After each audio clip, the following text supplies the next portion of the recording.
I want to work in IT, but I have no clue on how to get started. Does this sound like you? Don't worry, CompTIA is here for you every step of the way. We're breaking down specific steps that you can take right now to get a job in IT quickly. Whether you're a recent grad, changing careers, or a student, while your journey may look different, we've got you covered. Follow these steps to get working in IT fast. Step 1, don't panic. No experience? Well, no problem. No college degree? Not a problem either. A large portion of IT professionals do not have a 4-year or even 2-year degree. There are many branches of IT, but IT support is often the first step for entry-level professionals. Step 2, identify your strengths. There's an abundance of IT jobs out there. All you have to do is figure out which type of IT job suits you best. First, ask yourself a few questions. What's your natural skill set? Do you already have a technical background or maybe strong soft skills? Well, use CompTIA's free career quiz, the link is in the description, to match your existing skills and interests to actual IT roles. Next, read IT job descriptions. Do they sound like you? And lastly, reach out to IT professionals and ask them about their careers. Or watch day in the life videos. We've got several in this playlist that you can check out about IT support. Once you have a better sense of which roles interest you and how they play to your strengths, it's time to get your hands on the knowledge that you need. Step 3, tinker. Ever had an issue with a smartphone or a computer and searched online for a solution? That is exactly what IT pros need for trial and error troubleshooting. Here are a few tips to help get you tinkering. Tip 1. The internet is full of IT pros helping each other with tech problems. Take advantage of the shared knowledge to debug your own tech. Tip 2. Ask family members or friends if they could use an IT pro in training to help troubleshoot and repair their devices. Tip 3. Get your hands on some secondhand computer or phone parts and take them apart and put them back together again. And tip 4. Check out our full video on how to get hands-on experience linked in the description. It's real talk right from the experts covering specific resources and apps that you can use to get real-world experience. We did our best to make this as easy as we could for you. Step 4, study from home. CompTIA offers many options that allow you to learn new skills at home on your own time. Option 1. Try out the CompTIA CertMaster suite of products to pick up the key IT skills you need with a customizable study plan. Option 2.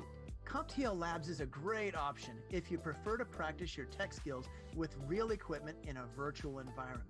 If you prefer a classroom setting, Option 3 is instructor-led training. You'll get expert guidance from an instructor who knows the industry inside and out. Step 5. Get certified. Your IT certification will show that you have the specific skills needed to excel in IT. In other words, if you're certified, the hiring manager will know that you're prepared. That's why almost 90% of HR managers use certifications as a screening tool or hiring criteria. VTG and TKC นะครับกับ Definitely CompTIA ที่ event นี้มันมาได้ประสบความสำเร็จนะครับ and again ขอบคุณนะครับคุณชัชวัฒน์ and the ทีมงานของ KBTG to make this happen แล้วก็คุณมนตรี and the ทีมงานของ TKC นะครับเดี๋ยวคราวนี้คือพอดี KBTG บอกว่าก่อนที่จะเริ่มอยากจะให้ของเลือกให้กับฝ่ายทีมงาน CompTIA ที่มาจาก US นะครับเดี๋ยวอาจารย์จะแนะนำคนที่ US ก่อนนะครับ let's start with our chief technology evangelist who's going to do the show นะครับ Dr. James Stanger ครับขอบคุณให้หน่อยครับ Please. Yeah.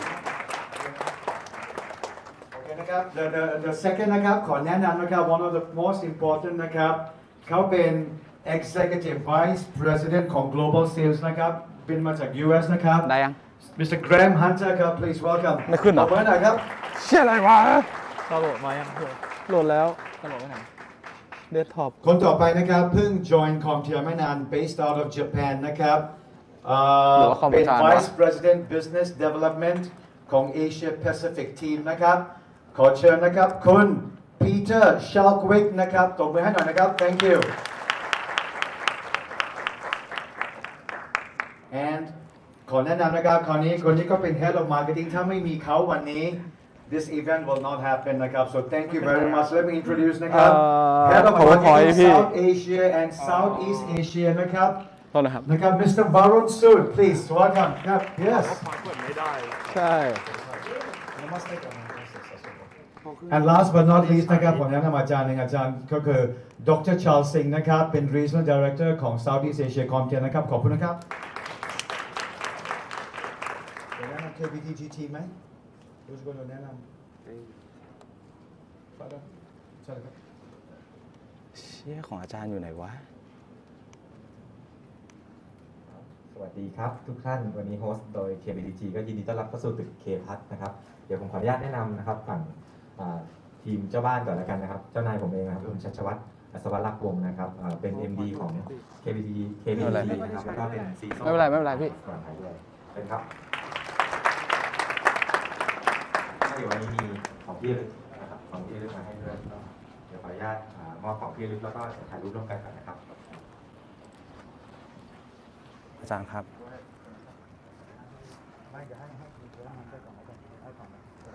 อาจารย์อันนี้อยู่ดองเกิลเกนครับผม Is it in your suit? Okay.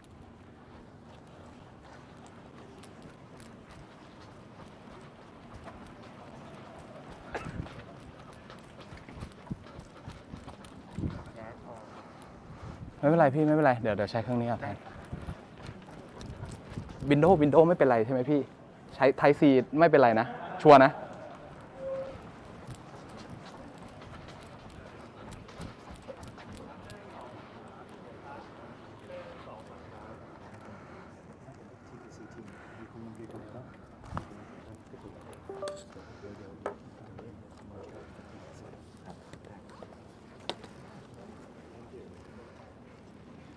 อาจารย์ครับผมใช้คอมอาจารย์นะคอมเครื่องนั้นเปิดไม่ติด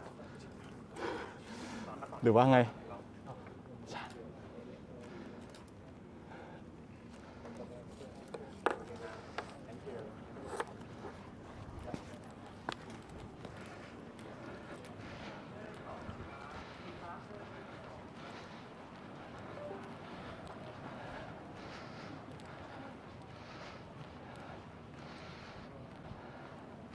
อาจารย์ไม่อยากใช้คอมอาจารย์นะเอาไงดีคอมอาจารย์แบบ ไอ้นี่เยอะมากเลย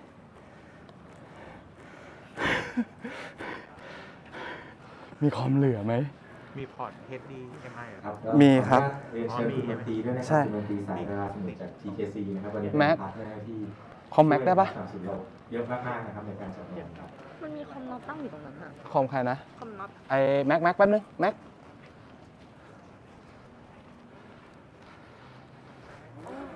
ครับแป๊บนึงพี่ผมไม่ว่างเอาคอมมานน็อตเปิดคอมมานน็อตมาต่อเน็ตมา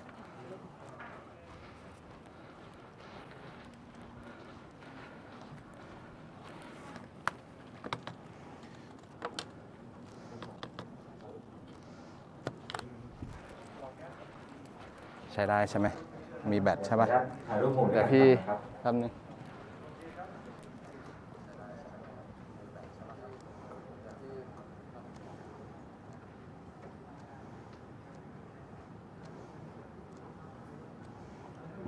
น็อตชื่อจริงเองชื่ออะไรนะ ทิติวัฒน์ตาเบ THI ใช่ไหมโอเคเจอละ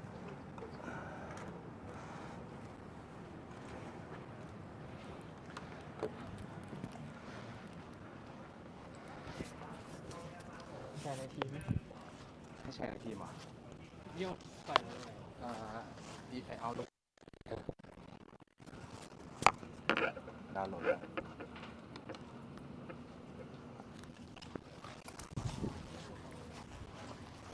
พี่ต้องมาติดไมค์ที่อาจารย์ชาวไหมให้ไปที่อาจารย์ไม่รู้ก็ไม่รู้เลย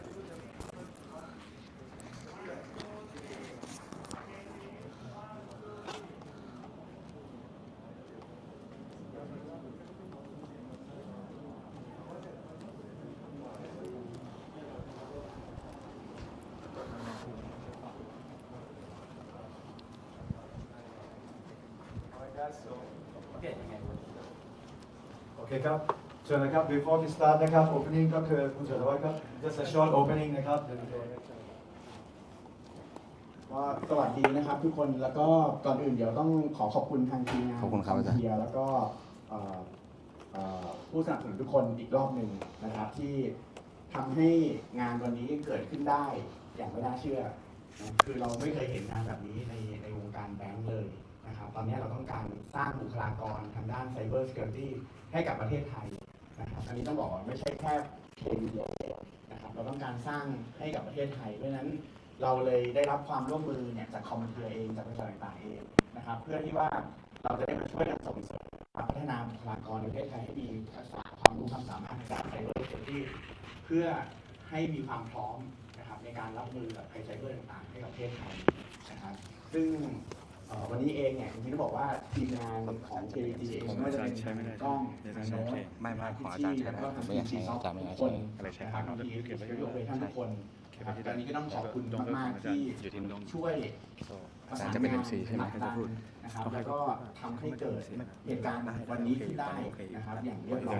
เดี๋ยวอาจารย์ให้ แล้ว ให้ ก็ ทุกคนใส่ วันนี้เราก็ได้รับเกียรติจากทางดรเจมส์นะครับซึ่งก็เป็นผู้เชี่ยวชาญที่จะมาให้ความรู้แล้วก็ช่วยสอนพวกเราในเรื่อง Security Onion นะครับซึ่งเป็น Open Source เสียงตัวหนึ่งที่คิดว่ามีประโยชน์มากๆสำหรับองค์กรที่อาจจะยังไม่ได้อยากลงทุนเรื่องนี้นะครับก็จะได้เอา พูดดีกว่าแนะนำให้ดีก่อนนะ แล้วก็เรียนรู้เทคนิคต่างๆสำหรับองค์กรเองได้ซึ่งวันนี้ที่เบื้องหลังที่คุยกับทางดรเจมส์ไว้ก็คือ โซต่อจากอันนี้ จะค่อนข้าง เป็นผมพูดเลยนะ นะครับเขาบอกว่าจะพยายามเทคนิคให้ได้ระดับหนึ่งเพื่อให้เราสนุกกับการเรียนรู้นะครับมี hands on ทุกคนก็มีอุปกรณ์คอมพิวเตอร์ครบถ้วนพร้อมนะครับก็อยากจะให้ใช้เวลาวันนี้นะครับครึ่งวันช่วงบ่ายเนี่ยให้มีประโยชน์ที่สุดนะครับเรียนรู้ให้ได้มากที่สุด แล้วก็มีคำถามอะไรถามได้เลยนะครับทั้งดรเจมส์ดรชาวก็อยู่ที่นี่เพื่อช่วยกันตอบอยู่แล้วนะครับแล้วก็เรามีทีมงานของ KBT เองทีม CSOC เองนะครับก็น่าจะช่วยประสานงานหรือตอบคำถามได้เป็นอย่างดีนะครับแล้วก็สุดท้ายนี้นะครับก็หวังว่ามีคนน่าเตะปากไม่ ไม่ เป็นไรก็เดี๋ยวผมเพิ่มโทนเสียงนิดนึงนะครับก็สุดท้ายก็หวังว่าพวกเราจะได้ประโยชน์นะครับจากกิจกรรมในวันนี้นะครับแล้วก็ ขอบคุณทางคอมเทครอบหนึ่งนะครับอันนี้เป็นแค่จุดเริ่มต้นเราคงได้ทำงานร่วมกันอีกยาวนานนะครับเพื่อช่วยกันพัฒนาศักยภาพของคนไทยนะครับให้มีความพร้อมทางด้านไซเบอร์และก็ไอทีด้วยนะครับต้องขอบคุณทีมคอมเทียมากๆขอบคุณครับ Thank you very much ขอบคุณครับ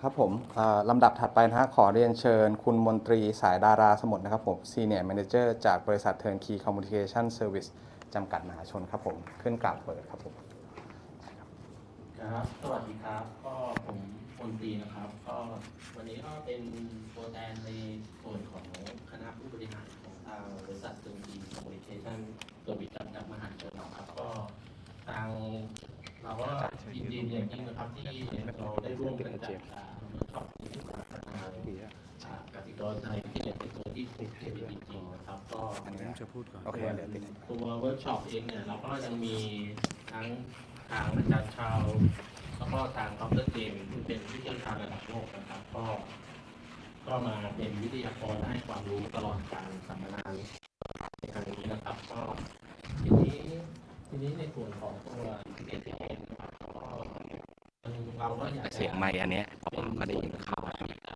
มีคนมอนิเตอร์ป่ะทำไซเบอร์จะเปิดออกไปในอนาคตนะครับก็ทั้งทางด้านเทคโนโลยีหรือทางด้าน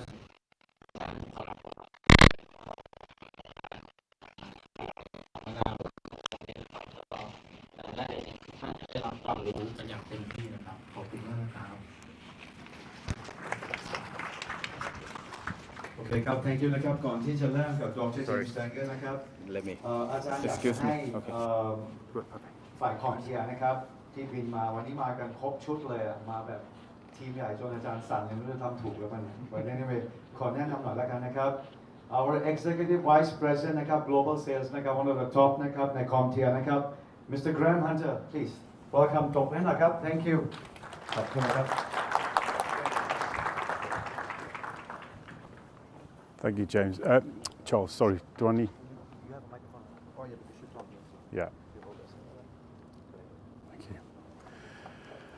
Thanks, Charles. And it's a pleasure to be here this afternoon, and we really appreciate the invite.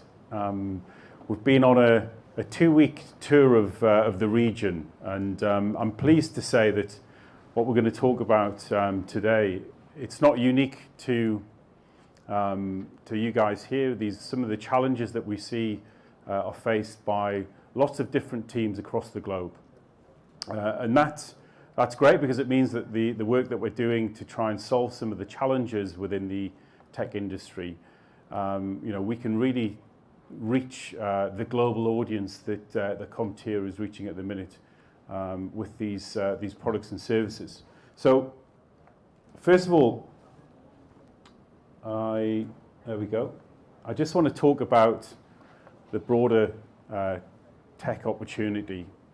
I want to frame that because we've also got some very acute labour market challenges, which I'm sure you're aware of, but just highlight some of that. And then I want to just focus on an initiative that CompTIA is delivering and starting out on, which is a project called Project Agora, and I'll touch on that in a moment.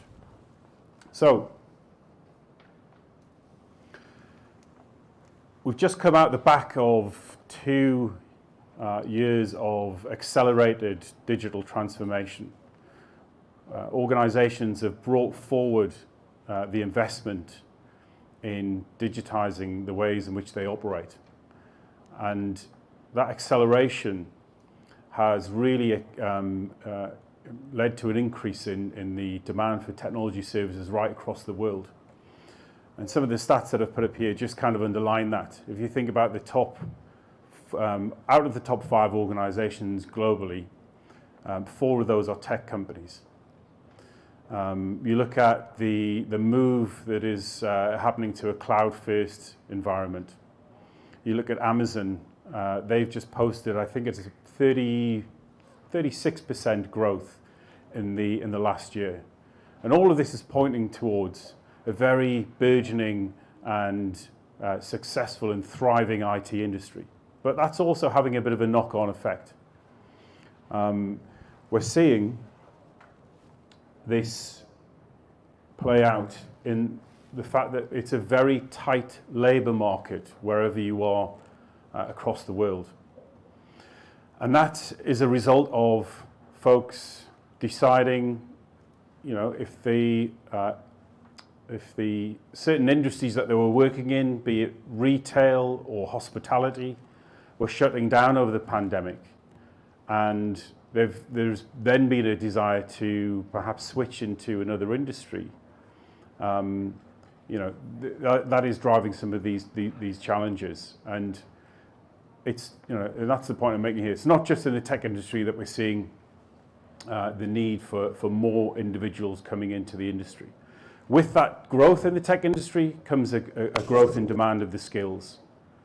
And what we're seeing is, if you have got the skills and you're an organization that is desperate to implement a new system or innovate in a certain area, you're also desperate to get those skills. And what's happening is we're seeing this kind of spiraling of wages as a result, because organizations aren't waiting for the individuals to, you know, the numbers to catch up to where they should be. They're just going and they're actually poaching individuals with the right skills. And that is unsustainable. And that's one of the things that you know, CompTIA is acutely aware of. You know, through our learning and certification programs, we're trying to excite many more people into the industry and try and guide them on a pathway, because there just isn't sufficient numbers coming through. So what we're seeing is we have a lot of people that have perhaps come out of one industry, such as hospitality, and they're still looking for an opportunity. And we call these folks, we say they have career intent, okay? They're not quite sure what they want to do, but they're very passionate about doing something. They want a meaningful, long-term career. And for us in the IT industry, we know how broad the technology roles are in the IT industry. And we also know that you don't have to be a maths wizard to come into this industry. But what we see is this confidence gap. It's the perception of what technology jobs are. You know, folks think that being in a technology job relies on you sitting in a basement with no natural light, writing out lines of code. And we know that the IT industry and the tech industry is far more broader than that and far more interesting. And at CompTIA, we're trying to dispel some of these myths.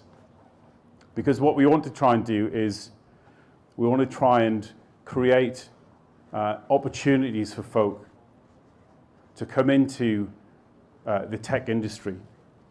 Because at the minute, with this confidence gap, we're just not getting enough people coming in.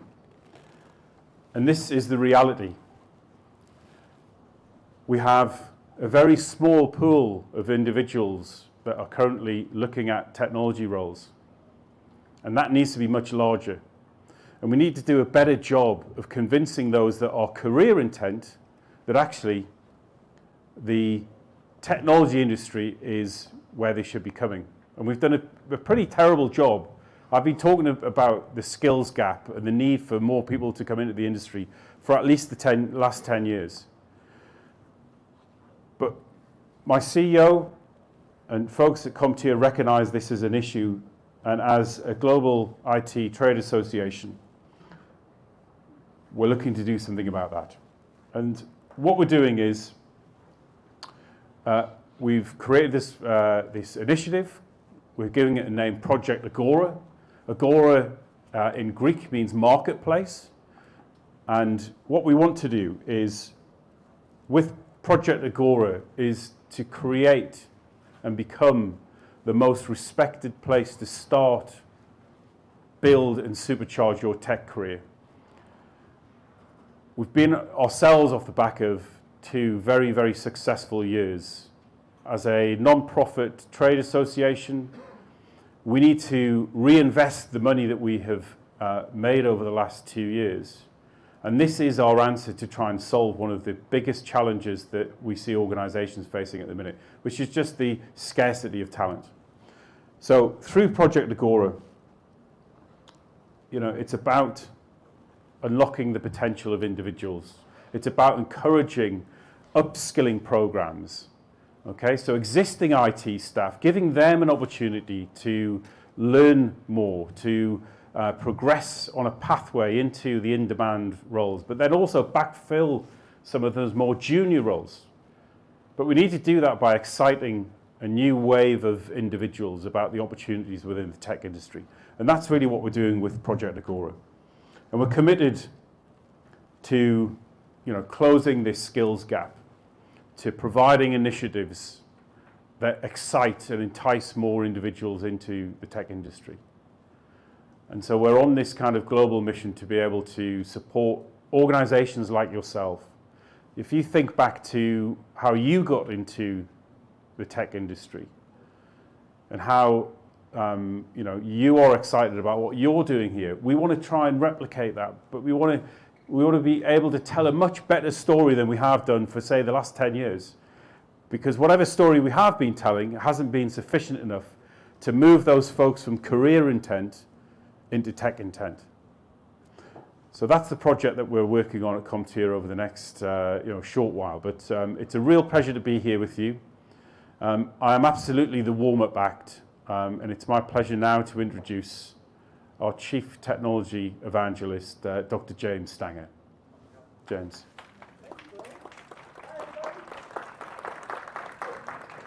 Thank you, Graham. Hi, everybody. How are y'all doing? Good to see you. Good to see you. Hey. Thank you. I got to put this on. This is kind of like a knighthood. There we go. Okay, guys. Arise. Arise, yeah. Thanks, Graham. So, okay, guys, before Dr. James Stanger begin นะ อาจารย์เพิ่งนึกอย่างหนึ่งได้เพราะว่าทุกคนบอกอาจารย์ชาร์ลส์มีอะไรแจกฟรีไหมใช่ไหม I'm always known for that เนาะแจกฟรีใช่ไหม Everybody ทราบว่าอยู่ประเทศไทยอยู่มานานแล้วมั้งนะโอเคอาจารย์อย่างนี้วันนี้ไม่มีเกมกอล์ฟนะ มีหนึ่งนะไม่เอาเขามันหมดยุคแล้วนะ But I'm going to play something nice. So the rule of the game is วันนี้อาจารย์ I didn't even ask my vice president or executive vice president. I'm going to check myself. มูลค่า 50,000 บาทอะไรครับมี CompTIA CISA Plus Bundle นะครับมันจะมี Learn มันจะมี Practice มันจะมี Labs มันจะเป็น Official CompTIA Content แล้วก็ Exam Voucher มูลค่า 50,000 บาทแจก1รางวัล But the criteria is who asked the most I won't say an intelligent question the best question ละกัน for Dr. James แต่ที่อาจารย์ถามนี่คืออาจารย์ไม่อยากให้คนเงียบนะถามเยอะๆนะครับถามมั่วก็ได้แต่ว่ายิ่งถามเขาจะชอบคนอเมริกันเขาชอบคนพูดเยอะนะ Go ahead. Yes, the person who's going to decide is not me, is Dr. James Stanger. So if you want him, keep on staring at him, make sure he sees you, and that's what we're going to get. All right, I won't take any more time. Dr. James Stanger, welcome. Go ahead. Thank you. Thank you very much. Thank you very much. I just want to make sure that my screen is working right here. There we go. Look at that. And is the internet working right? Can everybody hear me out there in cyber world? Hello? Everybody, thank you so much. This is my first time I've ever been to Thailand, and I'm so pleased to be here. Thank you for welcoming me. I really thank you for making me feel so welcome. So I appreciate that. Thank you. I'm here to talk about Security Onion. Who here works in a SOC? Raise your hands if you work in a security operations center, a SOC. Yeah, in the back. Pen testers. Pen testers, where else? What we're doing here is I want to talk to you today about hands-on skills. I'm looking to do some demonstrations. I'm also going to tell you some stories about workers who have used Security Onion in their endeavors, who have used Security Onion professionally. For example, there's a friend of mine, his name is Tim Crothers. He works for a company called Target. He set up Zeek Suricata, and several other tools. These are open source tools. You can Google them. The first one is called Zeek, Z-E-E-K. Look it up on the internet. Look it up on your phones. Zeek, it used to be known as Bro, B-R-O, but it's now known as Zeek. I'm going to talk to you today and do some demonstrations of these different types of tools. I'm going to show you some attacks. They might not be particularly, for those of you who are pen testers, they might not be as sophisticated as you like, but nevertheless, I want to show you these attacks and how they look in Security Onion. So let's have some fun. First of all, what I want everybody to do is look up here. Everybody look up here, and please stand up. Everybody stand up. Up, up. Thank you.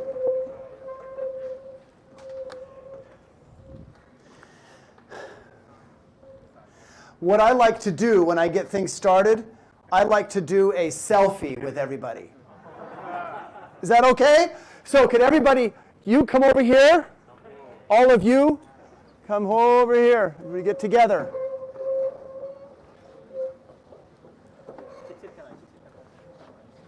Everybody get together. Everybody, oh, you too? Yeah, get in here. No, not you. Get out. No, just kidding. No, come on in. Come on in. Everybody get close together. Thank you. I want to do a quick selfie. Thank you. All right. So everybody has to yell CompTIA on 3. Okay? All right. All right. So here we go. Is everybody, let me make sure I get it. Is everybody in? Everybody scoot together. You. Here we go. All right, here we go. Yeah, maybe I should. Well, I don't want to fall off the chair. I should get on the table. Here we go, here we go. Taking a risk. All right, here we go.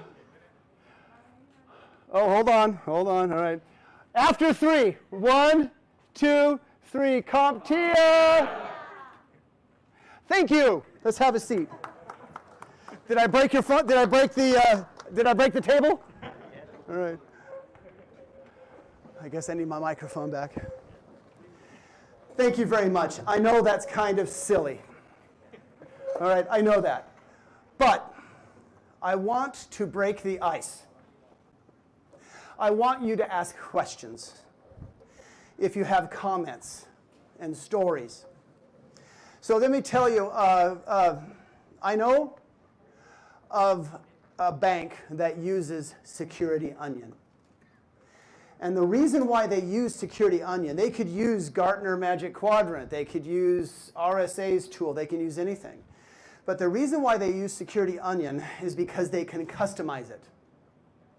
And it allows them to drill down and find attacks. Because that's what we're here to do today, all right, is find some attacks. So let me see here. Where did I put my little... There it is. Sorry, I forgot my little pointer here. All right, I want to talk today. I'm James Stanger. I have done a lot of work as a security analyst. I've done work as a pen tester. I've done a lot of work in the cloud. So in me, you have somebody who's actually done these things before. I notice many of you, I thank you for taking pictures. That's great. Keep taking pictures. That's fine. The slides, I will make these slides available to you. At the end, I have a QR code that you can use to download the slides, okay? So, but you have to stay to the end, all right? All right. So I've done a lot of work. One thing that I love to do is, I don't look like it, but I like to do a lot of hiking. I like to do a lot of scuba diving, which they won't let me go scuba diving in Thailand. I'm kidding. I'm kidding. There's no time. I don't have time. But I like to do a lot of hiking, and so you're going to see pictures. Sometimes the pictures that you see will be ones that I've taken, okay, while I've been hiking. So today we're going to talk about the layers of, let's see, is this going to work? Here we go. The layers of Security Onion, okay? I'm going to talk to you today about the technical side. I hope that this is going to be very technical for you. But I'm also going to talk about the process side, the business side. Because one of the first lessons I learned from my friend Tim Crothers, who is now the Executive Vice President of Security for Target. You guys ever heard of Target before? It's a huge retail chain, online and in person. He was hired just after Target got hacked. And he said to me, it is unfair to put workers in a bad situation. No technology, not even Security Onion, can solve being in a bad situation. And that bad situation is where business does not understand the technology that they're using. Another bad situation is having security analysts and pen testers that, frankly, are not appreciated because the company doesn't really know what they do. So today I want to talk to you today not only about the technical side of things, but the importance of understanding the way to put it into the right context. For those of you who don't know who CompTIA is, we are an education company. We do what the industry tells us to do. That's why we have hands-on security products, teaching, learning, things like that. So, security analytics today. These are, according to the research that we've conducted at CompTIA, the 5 major attacks that we are seeing. Okay? We're basically seeing with the advanced persistent threat, this is basically the person lurking, or the threat actor lurking underneath the radar. Ransomware, very obvious. Supply chain attacks of various types. Now, Graham touched on the biggest problem is that we don't have enough talented workers. That's the main thing of a supply chain attack. But from a technical perspective, of course, we're talking about tools that are coming to us that have already been compromised. Those tools can be Log4j. Those tools can be firmware that has a bug in it. Okay, it can be tools that has, it can be it can be applications, it can be operating systems. You get the idea. I'm a big fan of collecting data sets. To me, a data set is a Wireshark packet capture. Fair enough? A data set is a bunch of log files. In my opinion, our job is to collect, crunch, and contextualize data and turn it into actionable information. That's our job. Now, I noticed that there was an advertisement that went out. It was an alert that went out from the United States government, and I'm kind of chuckling because they were talking about so many new mechanisms that they are going to provide the world to stop hackers. And I was a little kind of like, well, what new mechanisms are there? Well, it turns out they are not new mechanisms. I clicked here on this link here, and those new mechanisms are investigation and threat intelligence. Well, those aren't new. We've been doing those for years, but we haven't been doing them right. So with Security Onion, I want to show you some ways in which we can put investigative methods together. I think all of us have seen the CIA triad. Well, I don't care about the CIA triad so much. What I care about is a new CIA triad, okay, where we collect data and turn it into information, and we do that by aggregating content. And so Security Onion, like any SIM tool, is designed to do exactly that. And because if we don't do that, we're not doing curation. And to me, the information that we've been given at CompTIA is that the curation of data, and by curation I simply mean collecting data and then sifting through it so that you can draw accurate conclusions. That's the key. That is the whole concept behind Security Onion. That's why we have it in the first place. But I think too often we want to kind of geek out and get into the tech, but we don't realize that we're participating in a huge trend. And that trend is towards data analytics and security analytics. And that trend is very important. And with Security Onion, we're going to use all sorts of different kinds of tools. And if you install it, you'll notice you'll be working with things like FileBeat and Elasticsearch. Elasticsearch makes the data searchable so you can turn it into information. Now everybody, turn around real quick. I want you to look up real quick. And I want you to turn around and take a look at Peter and Graham back here, okay? Everybody take a look at Peter and Graham. Peter, Graham, wave. Thanks, guys. These are executives. What they do all day long is they look at data sets, sales numbers, they look at information, they look at that data and then they turn it into information. That's their job. You are security executives in many ways because that's your job, to turn data into information using Security Onion. This is where you will use tools to collect data, make it searchable, and then visualize it. So I'm going to show you what Kibana is. What is Kibana? It's basically a fancy web server that makes security data look visual. That's all it is. I'll go into it more, but I just want to point out that with curation, you take a data set, you mine the information, you manipulate it, or you have a tool do it for you. And that's what Security Onion does, okay? So you can basically make it so that you can visualize more than just these ugly log files. I think we've all looked at ugly log files before, and we've had to look through them. How nice it is to turn that into trending information. How nice it is that we can actually see visualized information about what Security Onion does. I think we've all talked about before indicators of attack and indicators of compromise, right? We know what that is, the data exhaust. But what we're trying to do as security professionals is to find some sort of dashboard, some sort of way to see it. The first time I walked in to a network operations center, this is 20 years ago. I walked in and because a friend of mine basically said, well, James, come on in, because you're really curious about IT. At that point, I didn't know much about IT. And I have to confess, it was more than 20 years ago. It was like 24 years ago. It was in the late 1990s. And at that point, I had just graduated with a PhD in English literature. English literature, if you can believe that. But I had decided to get into IT. And I walked into that network operations center, into that server room, and I said, hey, can you show me the machine? Show me the screen, because there were tons of computer screens. Back then it was Windows NT and some Linux systems, some Unix systems. And I said, which of those screens will show me what's on the network? That gives me a picture of the network. And the lady turned around to me and said, wow, James, that's about the dumbest thing I've ever heard somebody ask, or the smartest thing I've heard somebody ask.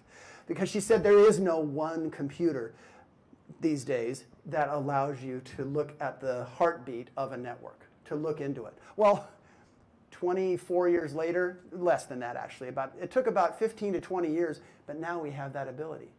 Security Onion is an example of a tool that allows you to curate information and look into the heartbeat of a network and discover all of these different problems, from SYN floods. I'll be showing you some SYN floods today. From buffer overflows. Okay, we're going to take a look at that. We're going to take a look at some dictionary attacks. Okay, so because what we're going to do is put into place the exchange principle. And if you've never heard of that, and I realize there's kind of a language barrier, but I want to bring these things up. The exchange principle is very important. If you've ever seen a movie before where there's a detective trying to find out what went wrong or who murdered whom or whatever, they are using something called the exchange principle. A Frenchman came up with it right around the time when I died. When I was born. Sorry, he died right around the time I was born. Sorry. He came up with it right around the time when I was born. And he basically said, a perpetrator, a threat actor, will always bring something to the crime scene, and they will always leave something behind. Now that's why we look for fingerprints or DNA, right? Well, in cybersecurity, we don't look necessarily for fingerprints or DNA. What we do is we look for the fingerprints, the memory imprints left behind. We take a look at files that have been dropped, or the network traffic. And what you're going to see me talk about and show you is mostly network types of attacks. And you've heard of tactics, techniques, and procedures, TTPs, right? You're going to see how to visualize those. Because too often in the security world, there's a real problem that happens. One of the first problems is people think that security is all about pen testing. Oh, it's just, let's pen test. No, you have to have somebody listening. Why do you have pen testers? To improve the ability for systems to listen for the attacks, to automate responses. That's why we do it. So we are going to take a look at this because it's all about taking random data, which is kind of like, who here has kids? Who here has children? I have 4 children. Well, they're grown now, but I have 4 kids. Who here has children? Raise your hand, please. All right, all right. Do they play with Legos? All right, right? Well, Legos to me are all about, here are your TTPs, right? There's the random data, right? Here's the log files. Well, after a while, what you do is you use Security Onion. You use Elasticsearch to sort and arrange it. You use Kibana to actually make it visual. That way, you can tell a story to your boss. And that story isn't about the number of hacks.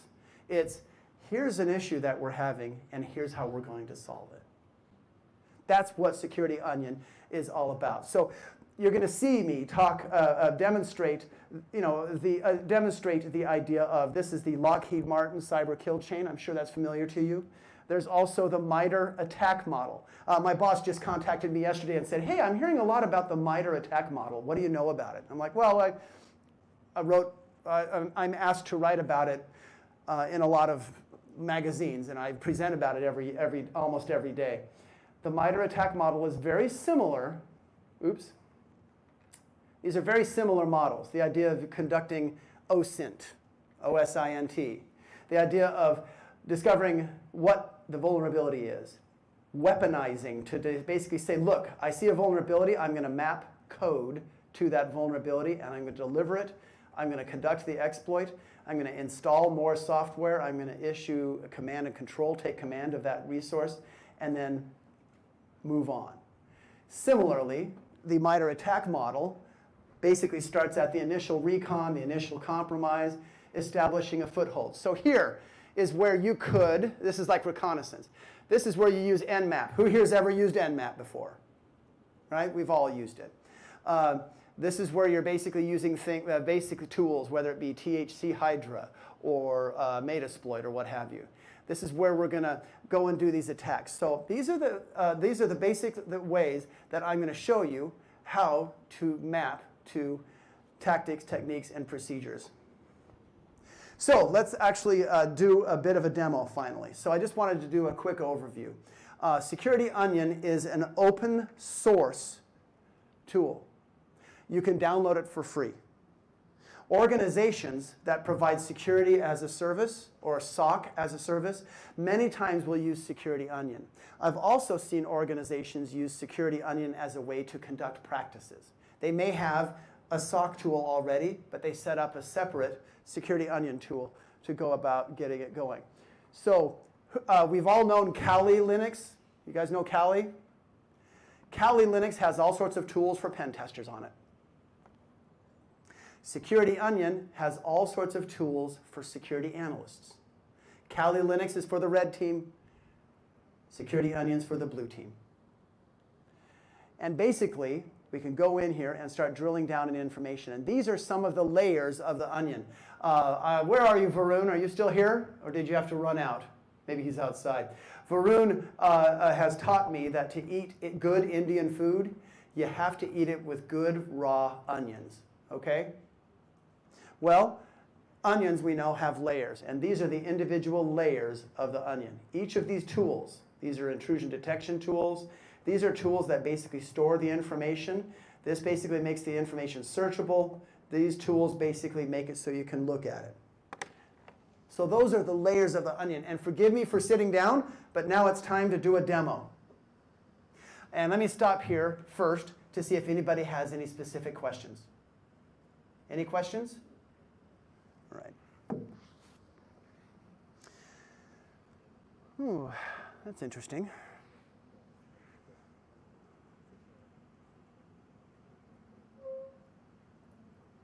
Windows M. Do I need to extend the screen? No. Forgive me here. I've got to make sure we get the screen done right here.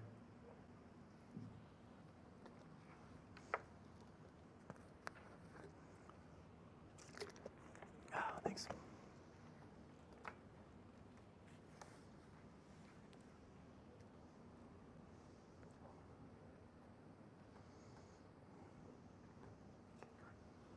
Okay, well, that's still not showing the right screen.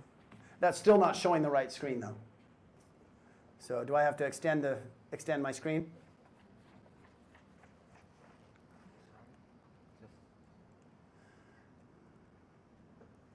Go up here, and there you go. Duplicate it. There we go. That should do it. All right. Very good. Thank you very much. Appreciate it, man. Thank you. Everybody give him a great big hand. All right. Security Onion is an operating system. It's a version of Linux. There's two ways to look at Security Onion. First, I will show you that you log in via a web browser. So you'll notice it says Security Onion. I just logged in to the 10.0.0.176 IP address. And this is the login space. And I did this. Don't worry, when you have your version of Security Onion going, it won't say Welcome James on it. Okay? I customized this just to show you. These are the different tools that Security Onion has. So first of all, you can take a look at a couple of things. Now, I've already conducted a few attacks already. I'm going to conduct some here in this demo here, but some of these attacks, I just want to show you what the alerts screen says. Because what it does is it takes all of the log files, the ugly log files that you know, and takes them and puts them into some pretty interesting kind of information. So this first set of attacks here is where it is taking specific elements of a denial of service attack. See where it says spam house drop? That's basically demonstrating that I earlier conducted a denial of service attack. In this case here, let me see if I can hide. There we go. This here is where you are identifying where I logged in to used Secure Shell to log in. So there's my SSH. So those are the alerts that you can do. Now what it did though is it basically took a lot of really ugly information and distilled it down for me very quickly. So as this loads up here, you'll see that there's basically a dashboard. Now we are logging in to one of the layers of Security Onion, and it's called Kibana, right? Now notice it says Elastic up here. That's because Kibana, this here, is visualizing elements that I have searched. So in this case, I only have about 47,726 packets that I've captured for my network. Just to give you an idea of what my network is, I have a few systems up and running here. First of all, there's my Security Onion system here, and I'll log in there. So I showed you the web interface. This is the actual Security Onion operating system running. Let me see if I can minimize that.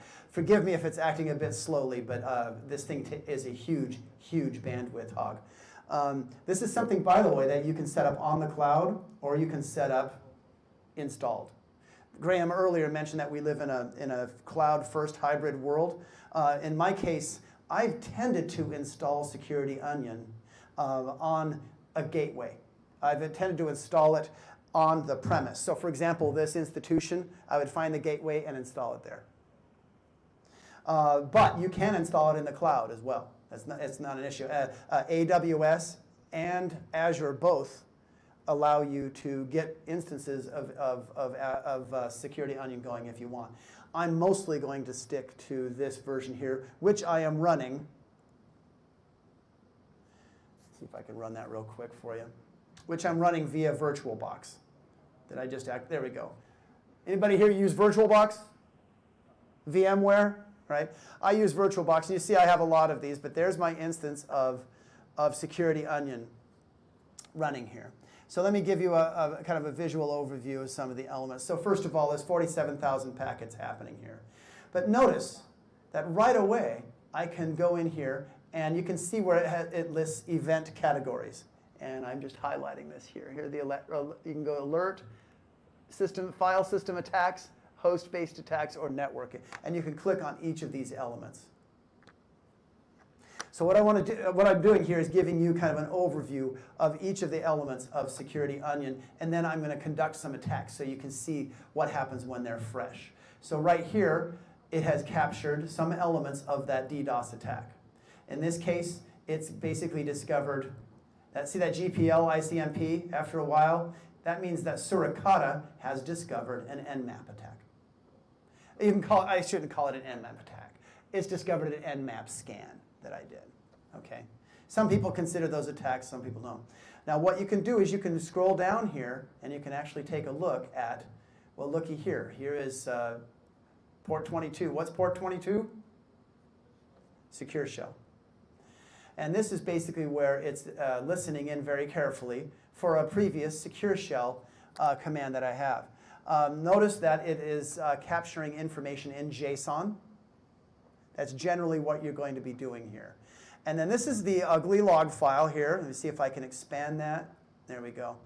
And this is basically where it is discovering part of a scan here and part of, notice, it's actually discovering a brute force attack. So this isn't just an SSH login, folks. It's discovering a dictionary. I shouldn't have said brute force. I'm sorry, I made that mistake. It's discovering a dictionary attack. So these are some of the things. So you can drill right down into each element. You can take a look at the date.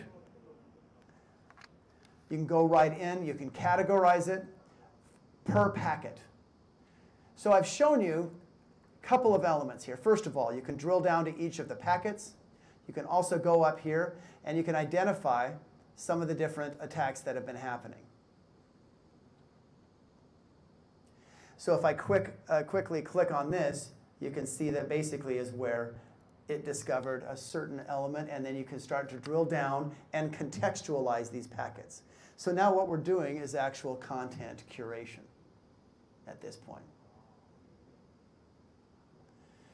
And this way I can scroll on down here and I can notice, system 105, see that? See, oh, there it is right there, system 56.105.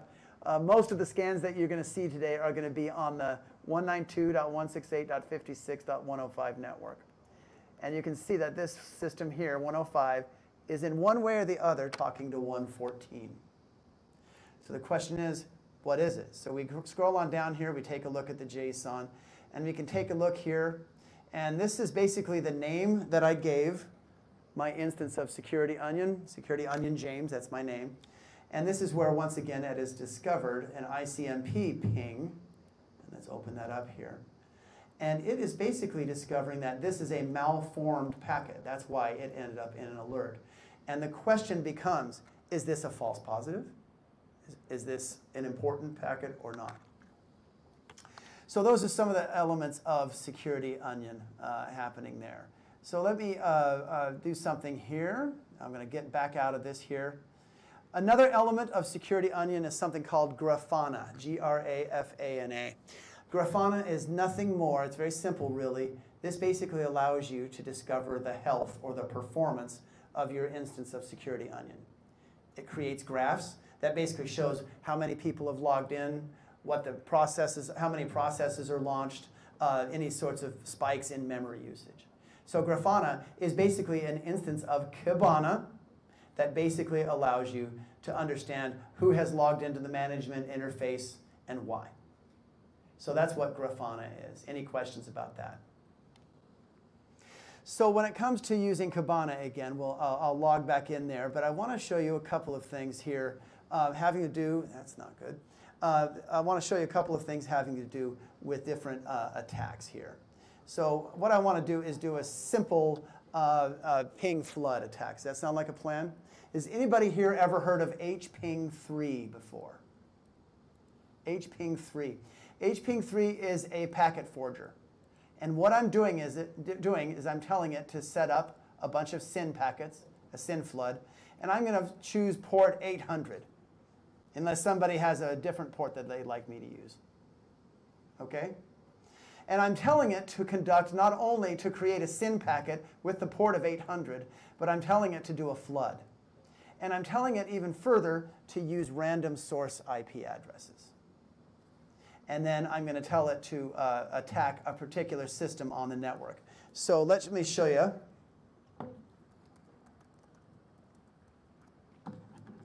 This is a Kali Linux system that you're looking at right here.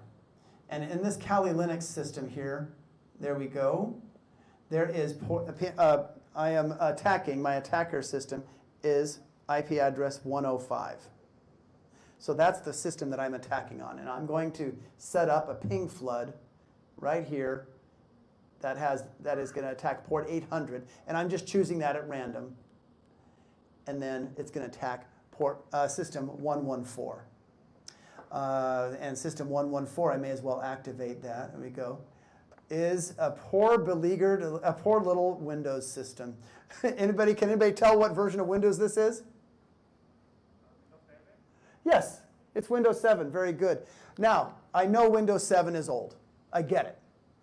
But do you realize what operating system most ATMs use? Windows XP, Windows 7. Okay? They don't even use Windows 10. Why do they use such old operating systems? Because the manufacturer standardized to that and then sold them. Okay? And you can't update them. If you update them, the ATM no longer works. Let me stop right here. Is everything going okay, Charles? All right. So far so good แต่ว่าอาจารย์ยังไม่เห็นใครต้องการ 50,000 บาท เมื่อกี้นี้ EVP อาจารย์บอกว่าทำไมงกให้รางวัลเดียวให้2เลยเดี๋ยวไม่มีใครถามเลย please take the microphone and give. Okay, guys, James, you know, I said nobody wants the $50,000, $2,000. Nobody wants it? What's that all about? The problem, everybody is so rich here, they don't care. Ah, rich people. Oh, here's a question. Okay, question, guys, give a microphone. Hey, CompTIA team. Where is the CompTIA team? I'll stand up for the questions. CompTIA team ครับช่วยหน่อยครับน้องกับนั้นเอาไมโครโฟนให้หน่อยครับ No fair asking the question in Thai. I don't know Thai. I'm sorry. Oh, okay. Okay. I want to ask about your software that you told that you install on the gateway, right? Yes. Yes, and you told that it can install on cloud, right? AWS, Microsoft Azure, or Google Cloud platform, something like that. If I want to install on the cloud, that I have what the service if I can install that I have to install on Linux instance. That's a fantastic question. Like EC2 or like if I'm use the serverless like Lambda function, something like that, and API gateway, can I use your software to deploy the service on the cloud as a serverless? You know, you just anticipated like slide 57 on my slide deck, and I'll answer you the question right now. So that's a very good question. Let me make sure I understand your question right. You're asking, if you install something on AWS, Security Onion on AWS, if it's working in the cloud, how could it possibly listen for attacks on this system here? Is that what you're asking? No, I mean listen for attack on the cloud. Yes, because I'm not sure that how to install that. Because if I'm not using Linux instance, right, EC2 compute engine or something like that, if I use yes, serverless, you would use EC2. That's right. If you go up and I just checked this. If you go up to the Northern Virginia, and I realize we're in Thailand, but the Northern Virginia particular what's it called region for AWS. And type in Security Onion, you'll see it. It'll come up. You can, if you Google it, here's my problem.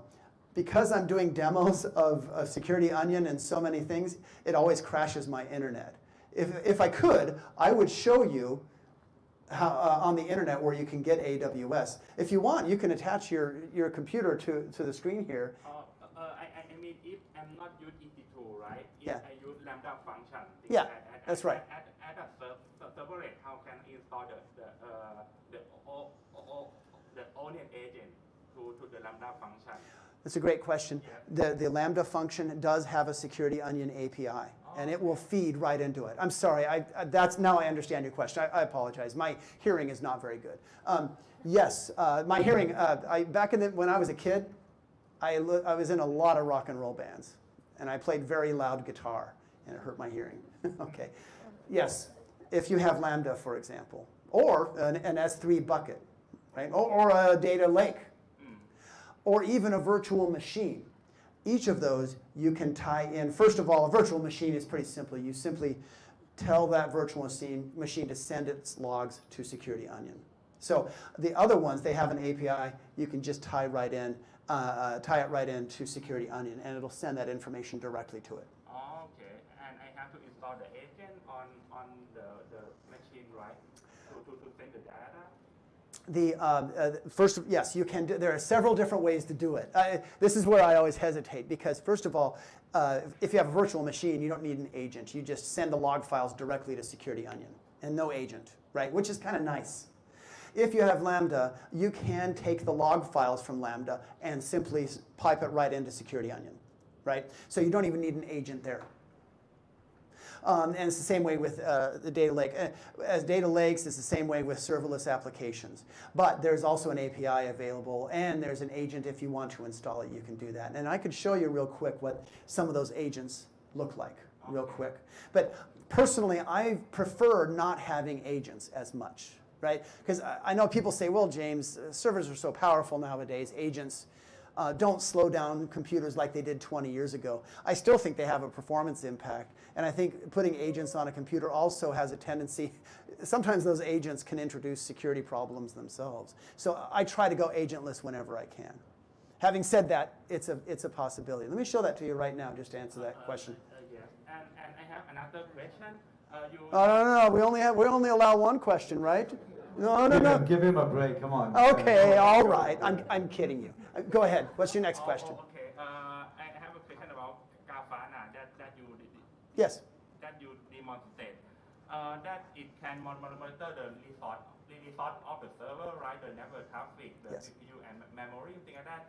How it different from if I use CloudWatch or I use cloud monitoring in Google Cloud Platform or CloudWatch on the Meson, it can also, right? So how is Grafana's monitoring of performance different than CloudWatch, Stackdriver, or cloud monitoring? Of packet monitoring? No, it's the name of service in Google Cloud. Oh, CarWash. Yes, CloudWatch is on AWS. Yes, I'm sorry. Yes, absolutely. It's different because the only answer I can give to that, let me show Grafana real quick here. I have to find my glasses. There we go. If you show Grafana, there we go. Hold on. There we go. Where's Grafana? The only difference is really that with Grafana, you're basically looking at the local instance that's running. Rather than in the case of using CarWash or something, you can actually tie it in and look at multiple instances.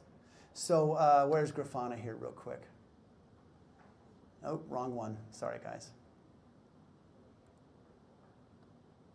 That's downloads.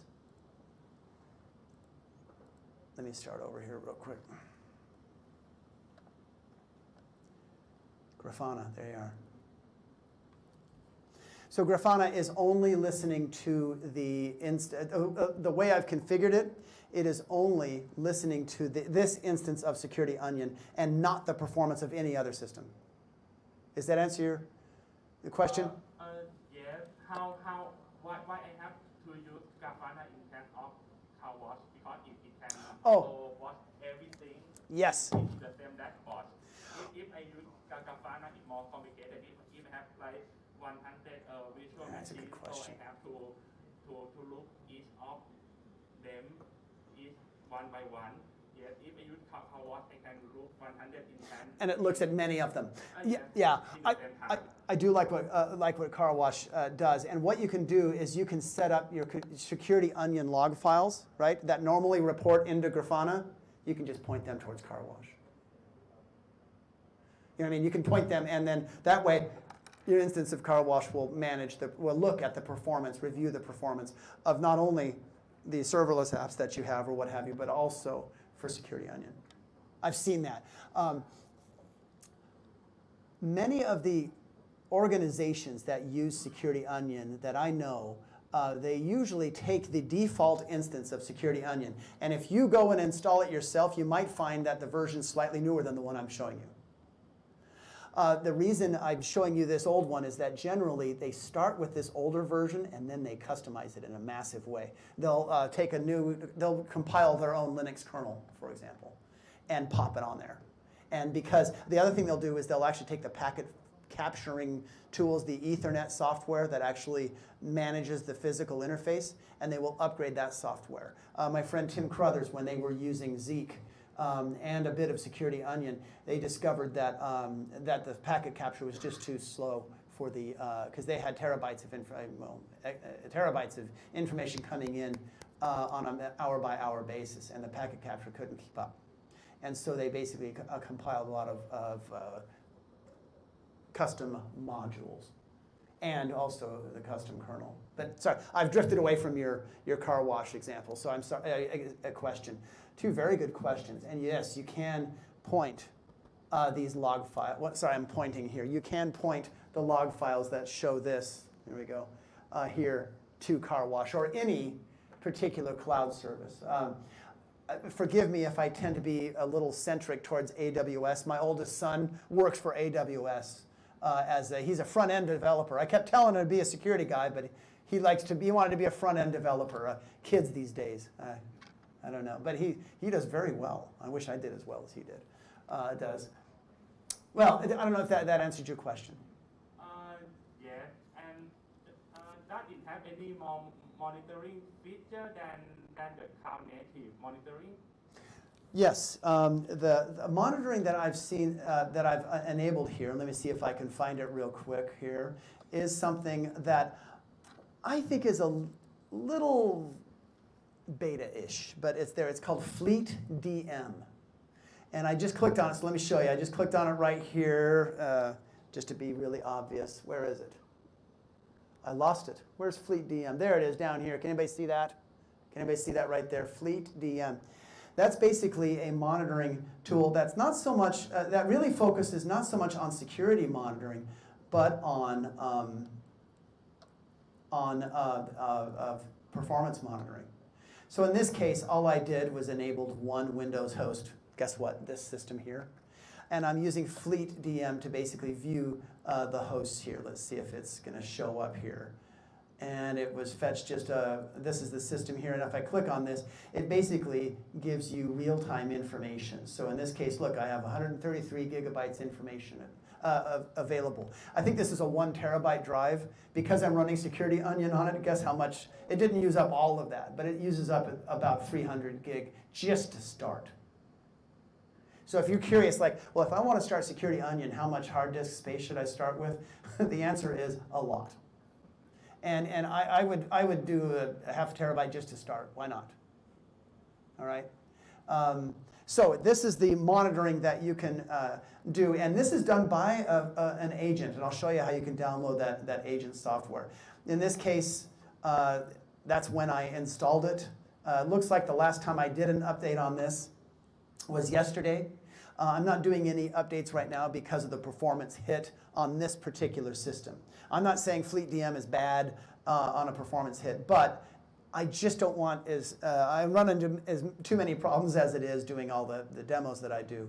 But the idea is, whoa, I clicked on something weird there, didn't I? The idea there is that you can click on here and, let me go back to Fleet. There we go. And you can take a look at all the different systems. So for example, there's an administrator, there's a default account, and there's James Stanger. So it does a pretty good job of just showing some of the basic configurations. Now when it comes to doing those kinds of elements, what you can do is you can set up an MSI configuration file for not only Fleet, but also Elasticsearch, Waza, and OS Query. So that you can basically download those elements. It will create it by default, and then all you have to do is install it on any system that you want to monitor. And then it will feed that information there. Because one of the points that I wanted to show, and I didn't because I wanted to get into the demo real quick, is that old school security kind of focuses on packet, this is what I call it, packet sucking, packet capturing, sucking packets off the network. But what we've been talking about for the last several minutes is not so much getting packets, grabbing them off the network. We've been getting them out of log files and data feeds. And to me, this is one of the insights. If you don't remember anything else about today, it's the idea that you can get those data sources from not only right off the network, raw packet captures, but you can also get those resources from data feeds. And those data feeds can be from some fairly unlikely sources. They can come from serverless apps, for example. Because more and more, oftentimes I'll talk to people and they'll say, I'll ask them, where do you think the hackers are? And usually that question means, oh, they're all in Russia, or they're all in China, or they're all in wherever, right? My answer is the hackers are in your applications. And that's really all that matters. In my opinion, I don't care where they're coming from. I care what they're doing right now. And I care how they're in the application itself. All right. Thank you very much. Yeah, go ahead. But anyway, oh, mic on. Okay, mic on. 1 second, please. ชื่ออะไรนะครับ ชื่อรัตพลครับ รัตพล please จดไว้รัตพล hashtag car wash จะได้จำได้นะ จดไว้ก่อน โอ้จดชื่อหน่อยครับ เดี๋ยวเขาลืม go ahead. One question, Jim. Oh, more. Just a short question. That so in this case, it means that you need do you need specific format log file that security only can analyze? That's a great question. That's a thank you for asking that question. We have the right people here. Charles, you did the right thing. Sorry, you got the right people. So the question was, is there a specific format of log file that Security Onion likes? Is that? Yeah, exactly. The answer is JSON with qualifications. It doesn't have to be JSON. I see people using XML. There are various things. The reason I jumped to JSON, and this is where a Security Onion jockey will go, James, not necessarily. It will take any form of a log file. I don't care if you're using good old, what's it called, Squid, the proxy server, Squid proxy server. It'll accept that. Just one line. I mean, normally, do you need any special setup because the normal log file, like in Linux server, is just one line text file. It's just a simple text file. Let me show you. I could show you some of the setup if you want. Maybe we could do that right now. I mean, it depends on you whether it takes lots of time for it. No, it's fine. That shouldn't take too long. So it's a great question. The reason I jumped to JSON is that Zeek, for example, which Security Onion really likes. If you don't know what Zeek is, it's an intrusion detection tool, but it's a little better than a typical intrusion detection tool. We all know Snort. Anybody use Snort? Great intrusion detection tool. Zeek is a little different than Snort. Zeek basically makes it possible for you to not just look for signatures, because that's what Snort does. Snort looks for signatures, right? It's like, okay, I know, oh, there it is. I see a buffer overflow, or I see whatever. Zeek is a little, in my opinion, a little smarter because it looks for bad behavior rather than a signature.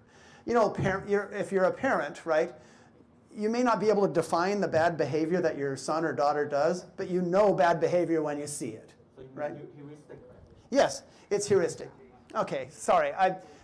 That's all I needed to say. Zeek is heuristic. Thank you. Zeek prefers JSON. To make a long story short, Zeek really likes JSON. You don't have to do it, but because Zeek and Suricata both like JSON, then that's why I jumped into saying that that's a thing. Great questions. Hashtag JSON, okay? One more question. Go ahead. That was such a good, those are such good questions, I had to drink my Diet Coke early. Okay. Go ahead, Chillingham. It's not really a question. I just want to make sure that I understand this. Yes. So, you said that Kali is for red team. Yes. And security owning is for the blue team. That's what. But for Kali, it seems like it's a bunch of tools that doing very different, separate things. Yes. Like if you want to attack the Wi-Fi network, you use one tool. And that's it. You want to do things like another tools. But for this security onion, there are more structures to it, right? You have to use I agree. a bunch of them together.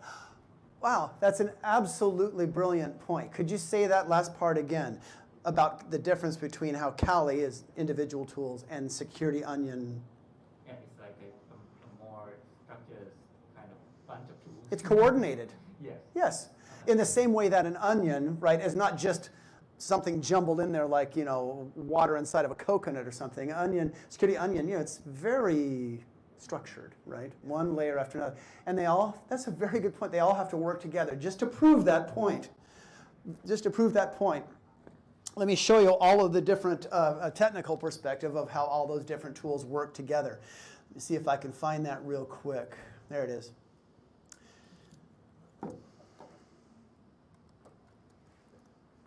By the way, you should be very pleased that this hasn't crashed yet. Sometimes it does. All right. All right. Let me go here.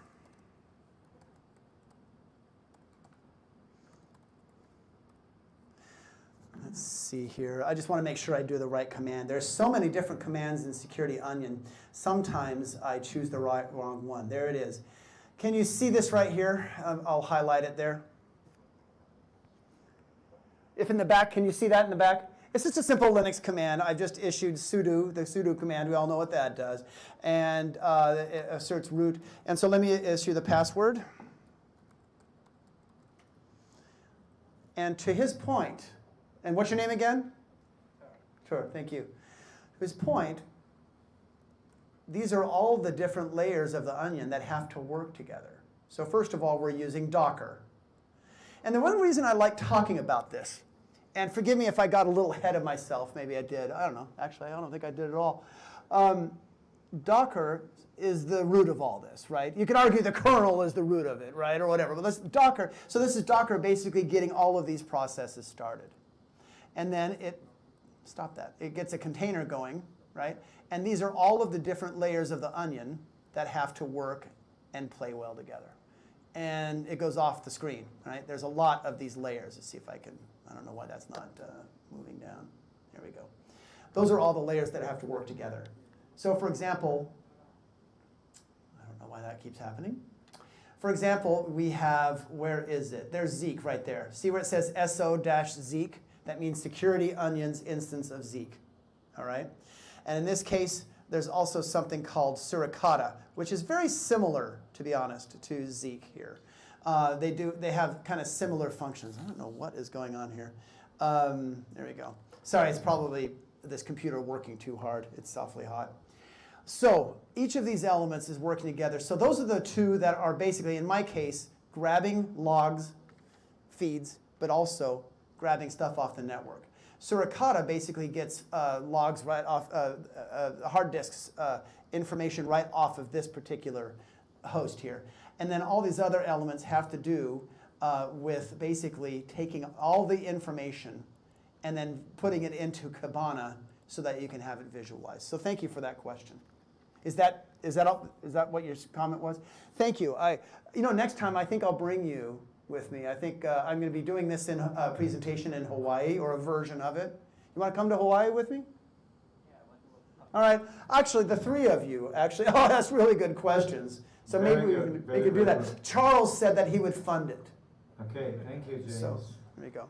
เขาบอกผมรวยมากเนี่ย why not คิดว่าตบมือให้หน่อยครับ very good answers Oz please จดชื่อหน่อยนะครับแล้วก็ hashtag secure onion instances hashtag that time James ได้ว่า who's the best to choose okay alright go ahead มีใครอยากถามอะไรไหมครับ okay one more question before continue นะครับ okay the same person let's do it come on James you got somebody there okay I'll stand up for that you mentioned about the Docker if I want to deploy Docker in Kubernetes, it monitor for the whole cluster, or it can monitor for each pod. If I have 100 container deployed on pod.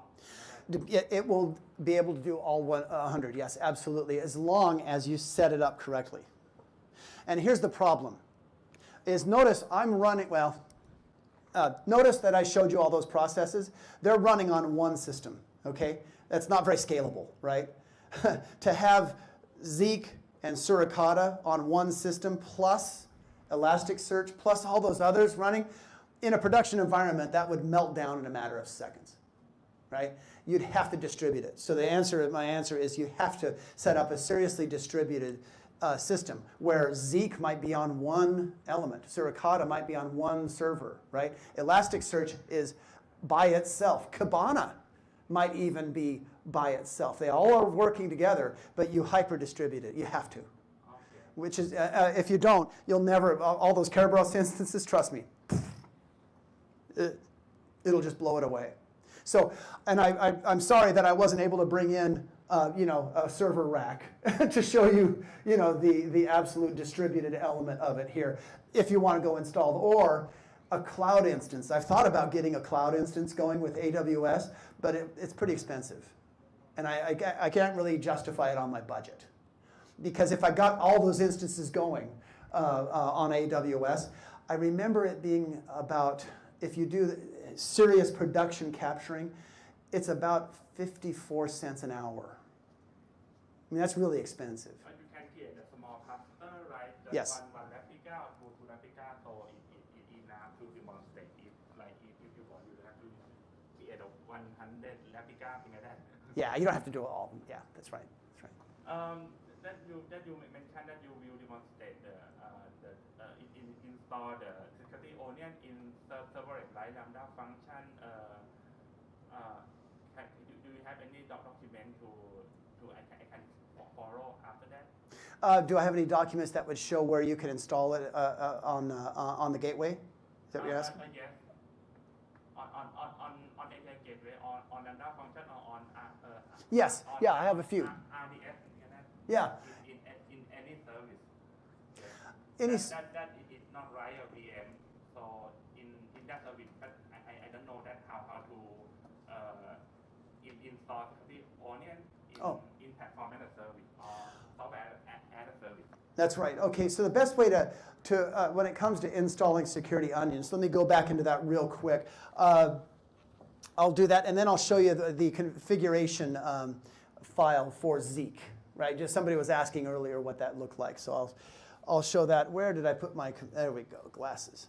So let me see if I can make sure I answered your question, right? Which is basically talking about how to install it. Okay, and if I'm not answering your question, please just say, hey, James, that's not what I said.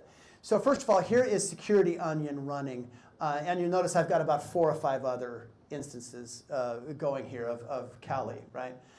To show you, just to give you an idea of what it looks like here, I can give you some details here. So first of all, I gave it, in this case, about 14,000 megabytes, right? It's 14 gig, right? And that the second thing is it's running all 4 cores that I have on this system, right? Now this is really anemic for a production system, okay? For a production system, you'd use, I know somebody, I said, how many cores? It was 30, over 30 cores they were using. The second thing was, I don't care so much about the video memory because I'm logging in to, oops, wrong one. Oh gosh, did I just crash everything? I may have just crashed everything. Hopefully not. If so, I'll just restart it. That doesn't look good, does it? Let me see if, hold on, let me see if things are still running. If I've crashed them, we'll just take a little break. But where's Security Onion? There it is. No, it's running. All right, so let me go back here and show you a couple more things with having to do with Security Onion. I don't know why that is looking like that. Let me reopen it. If anybody knows why that's looking like that, let me know. But it's just a little problem with the screen. There's Security Onion. You'll also notice, so I've set up, the big thing I wanted to point out here is I've set up 3 adapters. 3 network adapters. And I know your question was more about CPUs and things, right? But you have to set up multiple adapters when you're using Security Onion. You can't, and this is where, and Charles, it could be I shouldn't be talking about setup, because I know in a lot of cases in Thailand here, basically you have somebody else set it up and then you run it, right? But I think even as you're running it, it's important to understand this NIC here, right here, this is my host only. This is the one that is listening to the attacks that you're going to see me conduct. I'm going to do a buffer overflow, I'm going to do a dictionary attack, and I'm going to do, what else, a DDoS attack, okay? So that's listening on that particular network. So that's the 192.168.56.0 network, okay? This one here, this one right here is the one that I am logging in on my web browser. See, you just see how I logged in on my web browser and was able to look at the traffic? That accepts logins. This browser here, I simply set up to go get the internet so that I could update Security Onion the way I want to.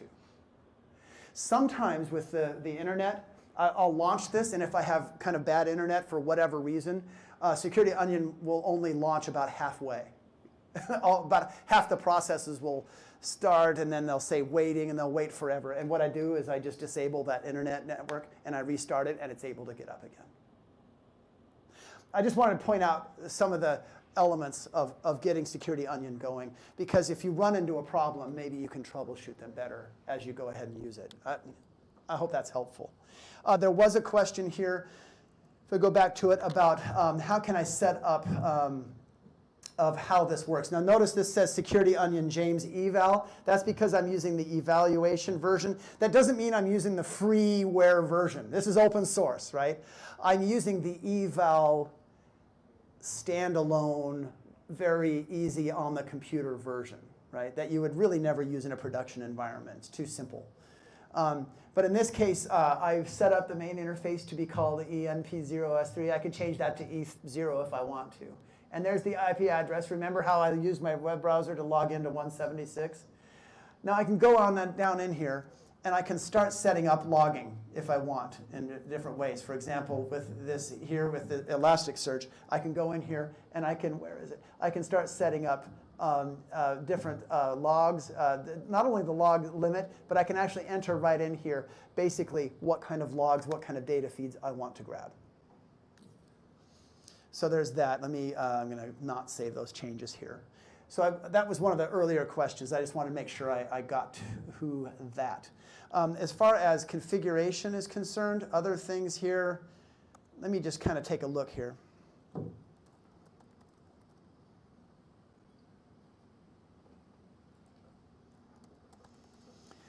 All right. This particular command here, I just put into a text file real quick because I get a lot of people asking me. This is basically, if you are trying to log into Security Onion and you can't for whatever reason, all you have to do is on Security Onion hit this command here and then enter the right IP address for your particular subnet, and then you can get in. Right? So I just thought I would point that out. A lot of people will ask that question here. Another thing, when it comes to hardening it, a lot of times Bluetooth is enabled on a lot of systems for whatever reason. I have no idea why. This is a simple command that can start to harden your instance of Security Onion. I have no idea why Bluetooth would enable, for example, on a cloud instance of Security Onion. I find that really bizarre. But that's something that is another element that happens there. All right, enough of configuration. Any questions? Comments? Yes. I have more questions. Do I need to custom the log before?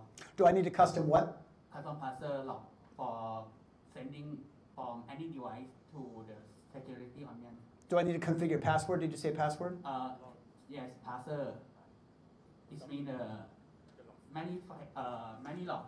The log files, the logs. Yeah, Logstash. Yes, absolutely, yes, you do. You have to configure Logstash for that. I can show that to you if you want to see it. But yeah, you do. Logstash is definitely something, and again, I would be running Logstash on its own server, right? And I would use FileBeat to, what usually they do is you'll have FileBeat running on yet another server. A lot of things will go there, and then FileBeat kind of gathers them and then forwards them to Logstash, either internally or externally. It could be from one system to another, or just, in the same system. Some people will say you choose one or the other element. Some people are it's like how you love a certain version of Linux, right? Some people say, well, I like Logstash better than FileBeat, and they'll say one's better than the other. It's kind of like saying VI is better than Emacs or Nano or something. It's a religious kind of argument. But yeah, you basically configure Logstash to grab those log files the way you want. I'm going to go to a PowerPoint slide. This might answer some of the questions about the different elements there. I realize it's not a demo, but I think it might be good for background. And then I'll go in and hit the demo really hard. Fair enough? All right. Okay, great. So Oz, please make a note.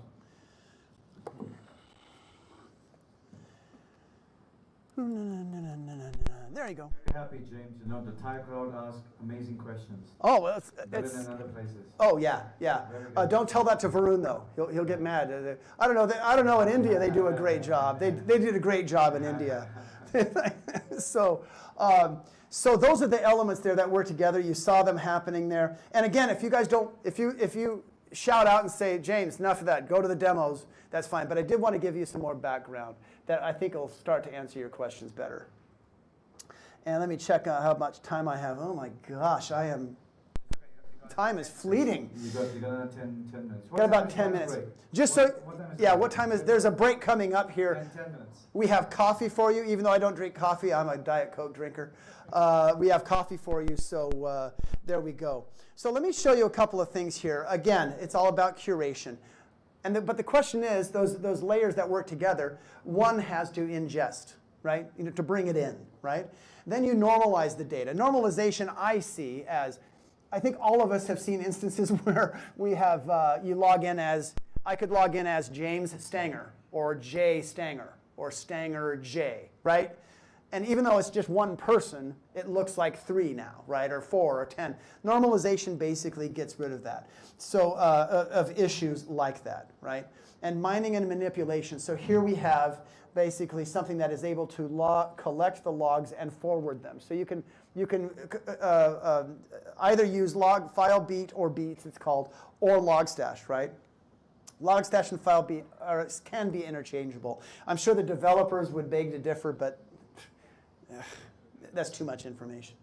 Elasticsearch does the curation. There's also another tool that you could see on Security Onion called Curator, that they kind of are competing products. Personally, I like Elasticsearch for 2 reasons. 1, it's the industry standard. 2, the folks at Elasticsearch call me a lot. I talk to them a lot, and I like them a lot. They're good people over there. There was one guy I didn't like so much, but he left. So, all right, enough of that. Then Redis, and then Curator. So I think that discusses that kind of nicely. And then these are just PowerPoint slides that allow you to show where you can start with, in this case, almost 16,000 packets. There's some of the packets. But now you can kind of drill down, and look at that. You can create a bar chart. This is what I mean by data analytics, right? Or you can create a pie chart if that's more useful, okay? Where you can actually take a look and say, well, there's our culprit. There, of that DDoS attack there seems to be the problem.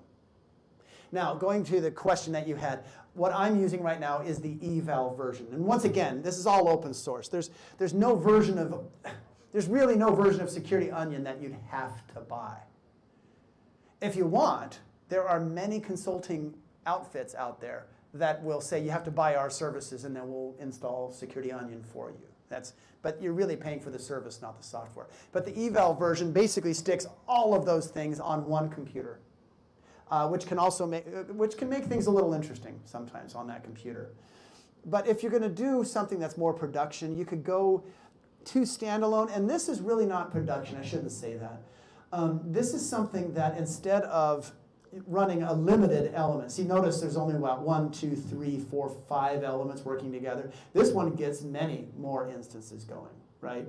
More elements, more layers of onion going. But that's still called standalone, and that's really more for pre-production purposes, maybe some wargaming and things like that. You get into the truly distributed curation, and now this is to your question about configuration, where you have a forward node. And that forward node can capture, it can start sucking packets if it wants, right? Or it can capture packets from hundreds of resources. Up here, this dancing laser here, I'm just trying to point out that you could have resources coming in from Azure, from AWS, from versions of Kerberos, whatever, or from data centers or whatever, all coming in. And it stores the data. FileBeat will basically tell those things, right? Take the information, put it into Logstash, Redis, and or Elasticsearch. So there's your management function. Forwarding, managing, searching. Why is this so cool? Well, because in the security industry, I think all of us suffer from a term that a friend of mine named Tony Sager, he used to work for the United States NSA, he uses the term fog of more, meaning that there's just too much information. And we need to drill down and find better information. And my big thing is two things. One, we need to, as security professionals, have better decision trees and good root cause analysis. Forgive the puns, but I can't help myself. So if you're going to go on a security analytics here, basic life cycle here, basically these are the steps that you're going to be taking here as you profile attacks. Some people would say, well, James, this is threat hunting. And that's fine. That's fine. But really what we're doing is we're discovering those precious resources, but really what we're doing here is finding a way to profile what those attacks look like. All right. We have 5 more minutes. Any comments or questions? โทษนะครับคุณประภัสอีกอย่างหนึงคืออย่าลืมเอาอีเมลให้คุณประภัสเขียนมาให้อาจารย์เดี๋ยวอาจารย์จะให้เขาเขียน steps มาให้อยู่ไม่ต้องกลัวครับอยู่ต้องการ procedures และเขียนอีเมลมานะครับเดี๋ยวขอก็ได้ in the future whatever ที่อยู่ถาม procedures นี่นะครับ but after the event we'll write and send it over to you แล้วก็ไม่ต้องกลัวเรื่อง slides เดี๋ยวอาจารย์ก็ให้นะครับใครต้องการนะครับติดต่อเดี๋ยวเอานามบัตรของอาจารย์นะเดี๋ยว we'll put it on the OneDrive and share it out to you okay That's fine. So I'm going to use one version of Kali Linux to attack another. Fair enough? I'm going to conduct this attack real quick. It's just a simple DDoS, not a DDoS, excuse me. It's a simple denial of service attack. It's a SYN flood. And then I'm going to show you how that goes. And maybe if we have time, because we have about 6 minutes left, if we have time, I'll also conduct a buffer overflow attack. And then when we come back off the break, Security Onion will have caught up by then, and it will have grabbed those packets so that we can delve down and take a look at those indicators of compromise. Fair enough? So I'm going to start with the attacks. And this is my point about getting hands-on. So right now I'm kind of red teaming, right? I'm conducting an attack, as it were, right? In order to show you what it looks like in Security Onion. So let's do that. I'm logging into the system here. Let's see if it wants to log in. It's looking a little grumpy. I might have to restart this one. If that's the case, I won't use it. Looks like that guy has failed on me, that little turkey. All right, hold on. Let me start another one. Yeah, I'll conduct an attack on this guy. So notice this, the IP address of this system is...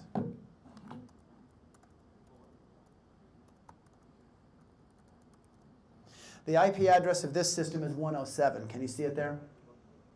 107. So this is the victim. I'm going to attack this one. So what I'll do is I'll change that IP address from 114 to 107. Fair enough? Copy and paste. All right, there we go. So it's going to ask me for a password. All right, it is now conducting a SYN flood. And it just sent, in that few seconds, guess what? Almost 40,000 packets. All right? So there's one attack. All right? Very simple. Let me ask you guys a question, though. And if you don't want to answer, that's fine. Why would you ever, as a pen tester, want to do something so noisy as a denial of service attack? Why would you ever want to do that? Nobody wants to say. Good question. I've seen pen testers make noise before in one area of the network to get everybody to go, oh, what's that? And that distracts them. A common example is how many times in a movie have you seen somebody create a little explosion outside or drop something, some noise, and everybody looks over, and then the person sneaks into the room or something, right? It's that kind of thing. Right? That's one reason why you do that. I also see, it's not so much a pen tester thing, but it's a vulnerability analytics or auditing tool to see, well, how well can that server take a SYN flood, right? Which most servers these days can handle it, but nevertheless it's useful. All right, so I just did those packets here. But let me do something here and conduct another attack real quick, and then we'll take a break, shall we? I'm going to, where is it here, recently used, yes. I'm going to get old Metasploit going. Does anybody ever use Metasploit for real? I find whenever I do pen testing, I create my own little tools myself. That's what I tend to do. But Metasploit is still kind of useful. It's kind of interesting because it has so many tools here. Let's see if that stays up. Counting 1, 2, 3. And what I'm going to do is I'm going to do something, a simple attack on that Windows 7 system. It's going to do a buffer overflow. Anybody ever hear of the Eternal Blue attack before? The Eternal Blue compromise. That was a zero-day attack that the United States NSA discovered in Microsoft Windows systems back in the day, long time ago, like 2017. And they discovered that attack, which is all fine with me, but they didn't tell Microsoft about it. And they used that to break into lots of people's systems until one day the shadow brokers broke into the NSA's little treasure trove of tools and distributed it to the world, and now here we have it. Okay? I realize it's an older attack, but I'm showing you a new thing in Security Onion, and I'm going to show you kind of how it works. So why not use something we know to explain something we don't know? So I just am navigating. What I did here is I've navigated using, can you see this down here? Yeah. I've navigated to this particular Eternal Blue attack. That's the CVE number, Microsoft 17-10, right? And basically, I've told it to do a simple execution attack. And an execution attack means that instead of logging into the system and staying logged in, persistent, which is kind of noisy. It's cool, but it's noisy. I'm going to do something, and I'm going to create an account on it. And I'm just going to do that. It's going to generate a buffer overflow and then do an account here, if I can. There we go. And to do that, I then have to set up a username. Earlier, I used a rock and roll star named Jerry Garcia for the Grateful Dead. Can somebody throw out the name of an actor or an actress or some sort of rock star? And I'll create that account on a remote Windows system. Can you shout out a name? Please. No one? I'm going to make it Robert De Niro. Ooh, I'm going to spell it wrong. Robert De Niro. If you've never heard of Robert De Niro, he's a Hollywood movie star. He's old now, but what the heck, he's still alive. So this command here is basically what I'm doing is I'm telling it, if you've ever run a Windows system before, command line, it's a very similar command. I'm saying using the net command to define a user named Robert De Niro, right? That's the password. I just made the password Windows 7. Why not? And then I told it to add that to the local Windows account. Fair enough? Now let's see. What I need to do is set a remote host. So the remote host here, let me go up here, and forgive me, I'm just going to use and I think the remote host, is 107, isn't it? Is it? I should have written that down, huh? Yep, it's 107. So there's that poor victim host, 107. So I just set the remote host to attack it there, to be attacked. So now I'm using this system, which has the IP address of, this system here has I'm attacking the 114 system, and it's attacking at the 105, right?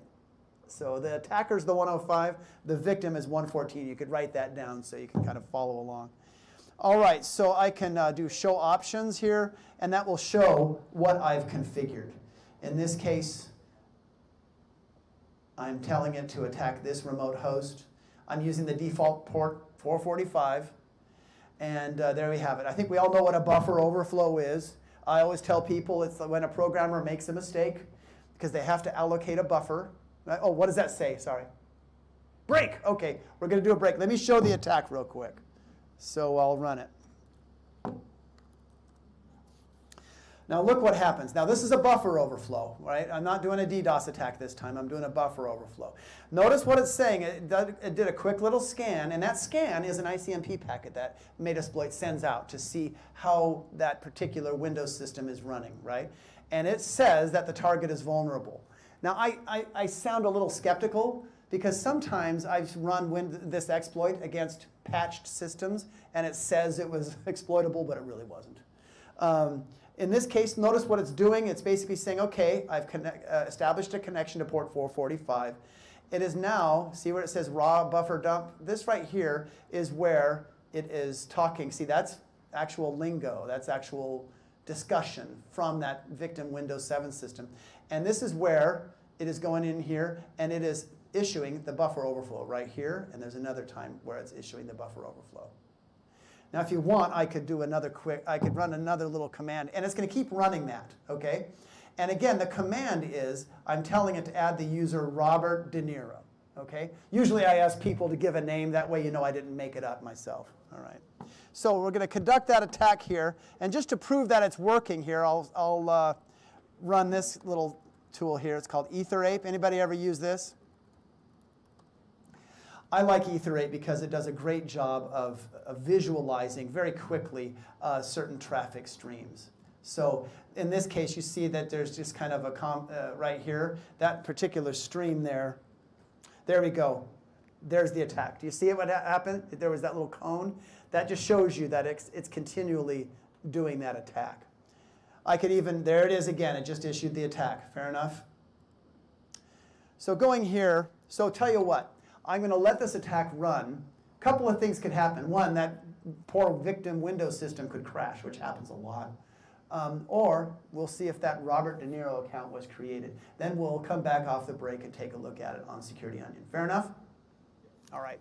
We'll see you back just a sec. Charles, how long is that break? Okay. 3 hours? Just kidding. Oh, thank you very much, James. Okay, guys.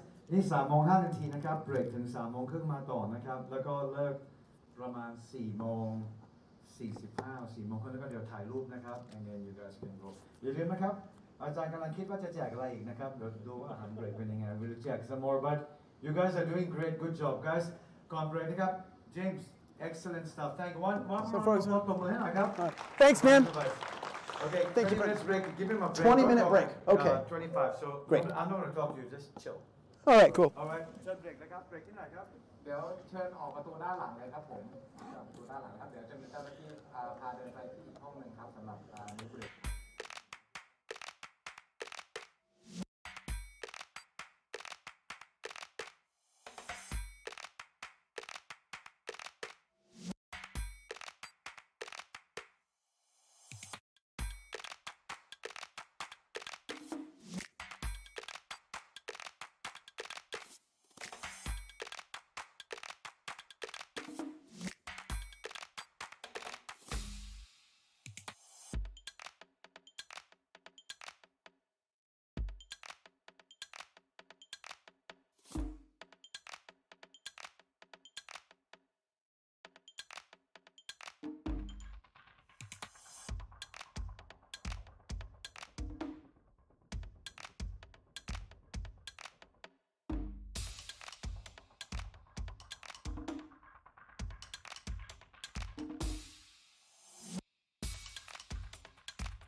I want to work in IT, but I have no clue on how to get started. Does this sound like you? Don't worry, CompTIA is here for you every step of the way. We're breaking down specific steps that you can take right now to get a job in IT quickly. Whether you're a recent grad, changing careers, or a student, while your journey may look different, we've got you covered. Follow these steps to get working in IT fast. Step 1, don't panic. No experience? Well, no problem. No college degree? Not a problem either. A large portion of IT professionals do not have a 4-year or even 2-year degree. There are many branches of IT, but IT support is often the first step for entry-level professionals. Step 2, identify your strengths. There's an abundance of IT jobs out there. All you have to do is figure out which type of IT job suits you best. First, ask yourself a few questions. What's your natural skill set? Do you already have a technical background or maybe strong soft skills? Well, use CompTIA's free career quiz, the link is in the description, to match your existing skills and interests to actual IT roles. Next, read IT job descriptions. Do they sound like you? And lastly, reach out to IT professionals and ask them about their careers. Or watch day in the life videos. We've got several in this playlist that you can check out about IT support. Once you have a better sense of which roles interest you and how they play to your strengths, it's time to get your hands on the knowledge that you need. Step 3, tinker. Ever had an issue with a smartphone or a computer and searched online for a solution? That is exactly what IT pros need for trial and error troubleshooting. Here are a few tips to help get you tinkering. Tip 1. The internet is full of IT pros helping each other with tech problems. Take advantage of the shared knowledge to debug your own tech. Tip 2. Ask family members or friends if they could use an IT pro in training to help troubleshoot and repair their devices. Tip 3. Get your hands on some secondhand computer or phone parts and take them apart and put them back together again. And tip 4. Check out our full video on how to get hands-on experience linked in the description. It's real talk right from the experts, covering specific resources and apps that you can use to get real-world experience. We did our best to make this as easy as we could for you. Step 4, study from home. CompTIA offers many options that allow you to learn new skills at home on your own time.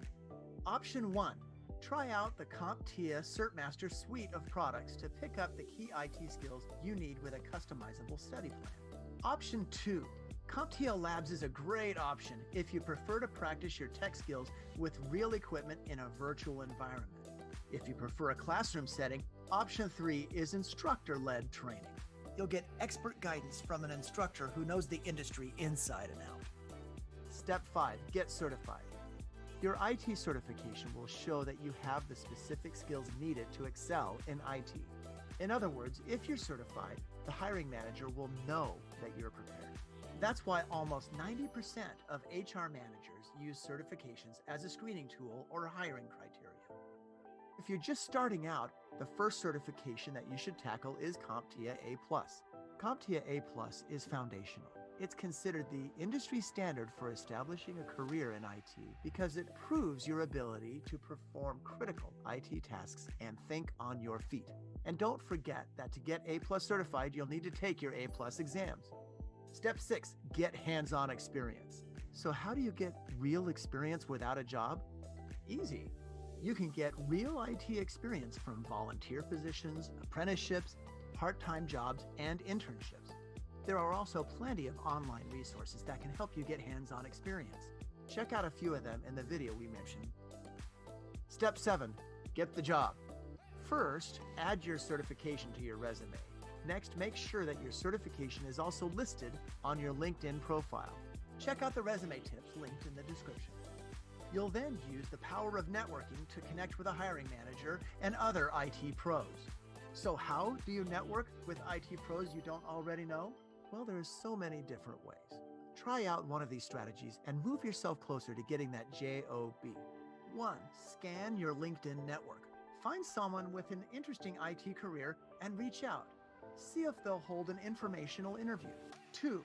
Talk to friends, for example, and family about your IT career goals. They may know someone whom you can connect with. 3. You can attend professional association events, networking gatherings, and conferences. And who says networking has to be boring? 4. Find LAN parties or gaming nights where IT people get together for fun. You can also read more tips for your next job search linked in the description below. And there you have it. Follow these steps to get your hands on that IT job fast. If you want to discover what kinds of IT jobs and salaries a CompTIA certification can get you, check out the resources in the description to learn more. Are you ready to advance your cybersecurity career? CompTIA's cybersecurity pathway will get you there. You'll prove to employers that you are the best candidate for the job, having the skills needed to protect their organization from cyber attacks and threats. We want to make it as easy as possible for you to get from point A to point B in your cybersecurity career. You've asked for an easier way to map it out, and in this video, we've simplified that process for you. Follow this pathway and we'll guide you through the real skills and knowledge you need to get the job done, get promoted, and make a difference in the cybersecurity landscape. Not to mention, you'll also make some good money along the way. Here we go. Get your foot in the door with CompTIA Security Plus, the first step on your cybersecurity career path. Security Plus is the leading global certification that proves you have the core security skills to do the job.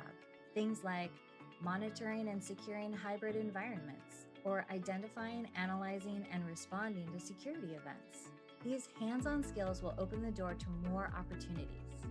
As you move from IT support into cybersecurity, you should have 2 years of experience under your belt.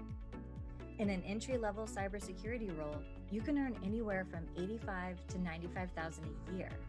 More than 600,000 IT pros have earned Security Plus, having learned how to problem solve a wider variety of today's complex security issues. Your cybersecurity career begins with Security Plus.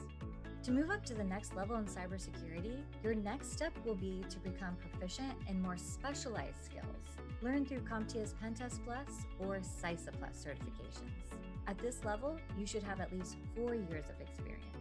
According to CyberSeek, intermediate level positions can range from $91,000 to $104,000 a year. CompTIA Pentest Plus is ideal for cybersecurity professionals responsible for testing networks to make sure they're secure. Pentest Plus will give you all the hands-on skills required for vulnerability and penetration testing.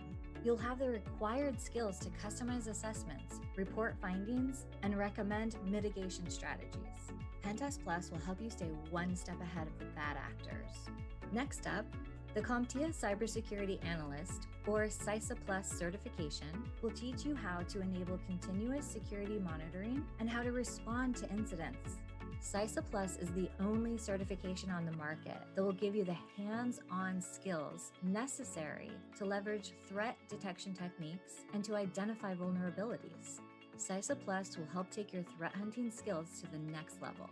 Finally, as you move up to the advanced cybersecurity level, you have CAS Plus.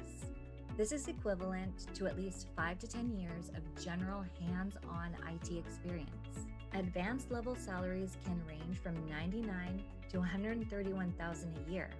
CompTIA Advanced Security Practitioner, or CAS Plus, is for IT pros with advanced knowledge, but who wish to keep working on the technical side of cybersecurity. Unlike other certifications, CAS Plus covers both security architecture and engineering. This means that you will have the skills to assess enterprise cyber readiness and design and implement the proper solutions for your organization, such as Zero Trust.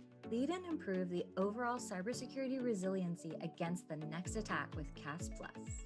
All 4 cybersecurity certifications fulfill Department of Defense 8140-8570 compliance, which maps directly to the standards that ensure all military departments and defense agency jobs can effectively identify and stop cyber attacks. CompTIA holds one of the strongest positions in the foundational IT and security markets, which helps you learn the specific cybersecurity skills necessary to take you from beginning to end. Study with the official CompTIA content. Now that you know the steps you need to take to move up the ranks through cybersecurity, head over to CompTIA.org/cybersecurity to learn more and upskill your cyber skills. So, you're looking for the top IT skills for 2021? Well, you're in the right place. We're covering 7 today, but hey, stick around for a bonus later in this video. It's a sneak peek at over 10 more skills you can learn this year to make your mark on your career. Don't forget to subscribe to this channel for more great content on all things in the IT career space. All right, let's get started with number 1, Linux. This year, companies are relying on IT pros to know how to operate Linux successfully. Basic maintenance, installing and configuring workstations, networking, and understanding the Linux command line are valuable skills to master right now. Having a good understanding of Linux under your belt can help you get your hands on job roles like systems administrator, security administrator, and network engineer. Next up, number 2, cybersecurity. By arming yourself with a strong cybersecurity skill set, things like risk identification and risk management, you can help organizations keep sensitive data safe. Companies are more vulnerable than ever due to the nature of remote work during the COVID-19 pandemic, making this skill incredibly important in 2021. Arming yourself with the right training and certifications can help you earn an impressive salary in a role such as cybersecurity engineer, cybersecurity analyst, vulnerability analyst, or pen tester. Number 3 on this year's list, cloud computing. Cloud computing skills such as configuration, deployment, and security for cloud services, management, and troubleshooting are incredibly valuable for you because cloud computing can help these companies reduce their capital expenditures by 38%. That's a win for both you and them. Getting those cumulative cloud computing skills can lead to jobs like cloud services support specialist, DevOps engineer, and systems administrator. Next up is number 4, machine learning. There are many skills that fall under the heading of machine learning these days. A great starting point would be to start with software engineering, system design, or computer science fundamentals and programming. These competencies will help you find patterns in data. In the machine learning space, you could become a software engineer, data analyst, or business intelligence analyst. At number 5, DevOps. New software is rapidly being developed to meet the changing needs of companies and their customers. Gaining software development skills like software testing and debugging will be incredibly valuable this year and into the future. Other skills in the software development area include programming language, user experience or UX, and DevOps, as well as the ability to design secure databases. Nailing down software development skills will position you really well for jobs like software engineer, web developer, or mobile application developer. All right, number 6, UX design. Great UX design can help increase productivity, decrease costs, and boost a company's ability to both acquire and retain customers. UX design skills such as visual design and coding, as well as expert project management, will help you establish yourself as an expert in the tech industry. Working with UX design could mean working in roles like UX or UI designer, UX engineer, experience designer, and last but certainly not least, number 7, virtual reality. According to Deloitte, virtual reality, or VR, is set to grow in a big way in 2021 and beyond, predicting VR will grow by 100% this year. VR skills like software engineering, 3D tools, and sound design can all be incredibly valuable assets for you and the company you'd like to work for. In VR, you may have a job title like Senior VR Programmer, Virtual Reality Engineer, or Virtual Reality Program Lead. And there you go, our picks for the top 7 tech skills to help you move up in your IT career in 2021. But wait, there's more. Head to the link in the description to check out the full list of in-demand IT skills for 2021. Okay, that's enough of a sneak peek for now. Let's see if your skills are on the list. If you want to discover which IT jobs and salaries are available to you with a CompTIA certification, check out the links in the description to learn more.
I want to work in IT, but I have no clue on how to get started. Does this sound like you? Don't worry, CompTIA is here for you every step of the way. We're breaking down specific steps that you can take right now to get a job in IT quickly. Whether you're a recent grad, changing careers, or a student, while your journey may look different, we've got you covered. Follow these steps to get working in IT fast. Step 1, don't panic. No experience? Well, no problem. No college degree? Not a problem either. A large portion of IT professionals do not have a 4-year or even 2-year degree. There are many branches of IT, but IT support is often the first step for entry-level professionals. Step 2, identify your strengths. There's an abundance of IT jobs out there. All you have to do is figure out which type of IT job suits you best. First, ask yourself a few questions. What's your natural skill set? Do you already have a technical background or maybe strong soft skills? Well, use CompTIA's free career quiz, the link is in the description, to match your existing skills and interests to actual IT roles. Next, read IT job descriptions. Do they sound like you? And lastly, reach out to IT professionals and ask them about their careers. Or watch day in the life videos. We've got several in this playlist that you can check out about IT support. Once you have a better sense of which roles interest you and how they play to your strengths, it's time to get your hands on the knowledge that you need. Step 3, tinker. Ever had an issue with a smartphone or a computer and searched online for a solution? That is exactly what IT pros need for trial and error troubleshooting. Here are a few tips to help get you tinkering. Tip 1. The internet is full of IT pros helping each other with tech problems. Take advantage of the shared knowledge to debug your own tech. Tip 2. Ask family members or friends if they could use an IT pro in training to help troubleshoot and repair their devices. Tip 3. Get your hands on some secondhand computer or phone parts and take them apart and put them back together again. And tip 4. Check out our full video on how to get hands-on experience linked in the description. It's real talk right from the experts covering specific resources and apps that you can use to get real-world experience. We did our best to make this as easy as we could for you. Step 4, study from home. CompTIA offers many options that allow you to learn new skills at home on your own time. Option 1, try out the CompTIA CertMaster suite of products to pick up the key IT skills you need with a customizable study plan. Option 2, CompTIA Labs is a great option if you prefer to practice your tech skills with real equipment in a virtual environment. If you prefer a classroom setting, option 3 is instructor-led training. You'll get expert guidance from an instructor who knows the industry inside and out. Step 5, get certified. Your IT certification will show that you have the specific skills needed to excel in IT. In other words, if you're certified, the hiring manager will know that you're prepared. That's why almost 90% of HR managers use certifications as a screening tool or hiring criteria. If you're just starting out, the first certification that you should tackle is CompTIA A+. CompTIA A+ is foundational. It's considered the industry standard for establishing a career in IT because it proves your ability to perform critical IT tasks and think on your feet. And don't forget that to get A+ certified, you'll need to take your A+ exams. Step 6, get hands-on experience. So how do you get real experience without a job? Easy. You can get real IT experience from volunteer positions, apprenticeships, part-time jobs, and internships. There are also plenty of online resources that can help you get hands-on experience. Check out a few of them in the video we mentioned. Step 7, get the job. First, add your certification to your resume. Next, make sure that your certification is also listed on your LinkedIn profile. Check out the resume tips linked in the description.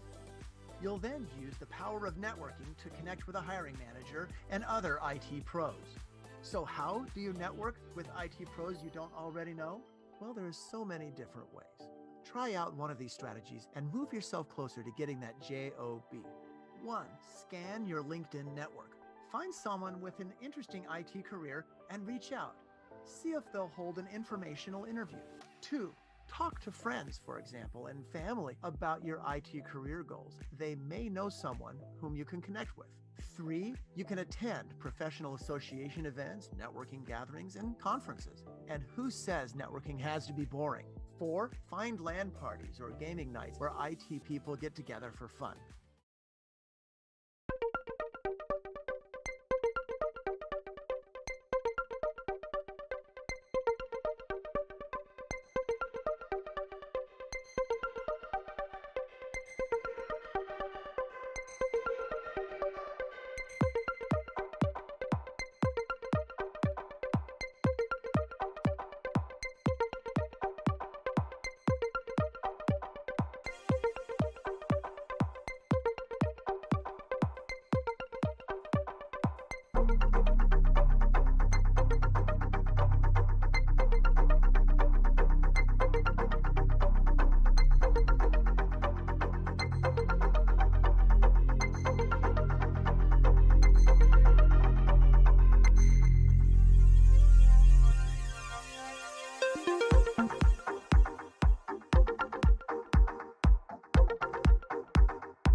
So far, so good. Nice dessert. Very good. Wow, that was just delicious.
If I hit the net user command, and just to be more dramatic, remember what I did is I conducted a buffer overflow, and just to be more obvious about it, this is interesting to me. Notice how Robert De Niro doesn't show up here. Yet, if I hit the net command, notice how Robert De Niro shows up there. So what I did is I created effectively a hidden user account. Okay? And I did that via the buffer overflow. And I could do another attack real quick, just for the heck of it. It won't take much time. And by the way, I did have to restart my this Windows system. It crashed it. So that wasn't good. Let me restart here. There it goes.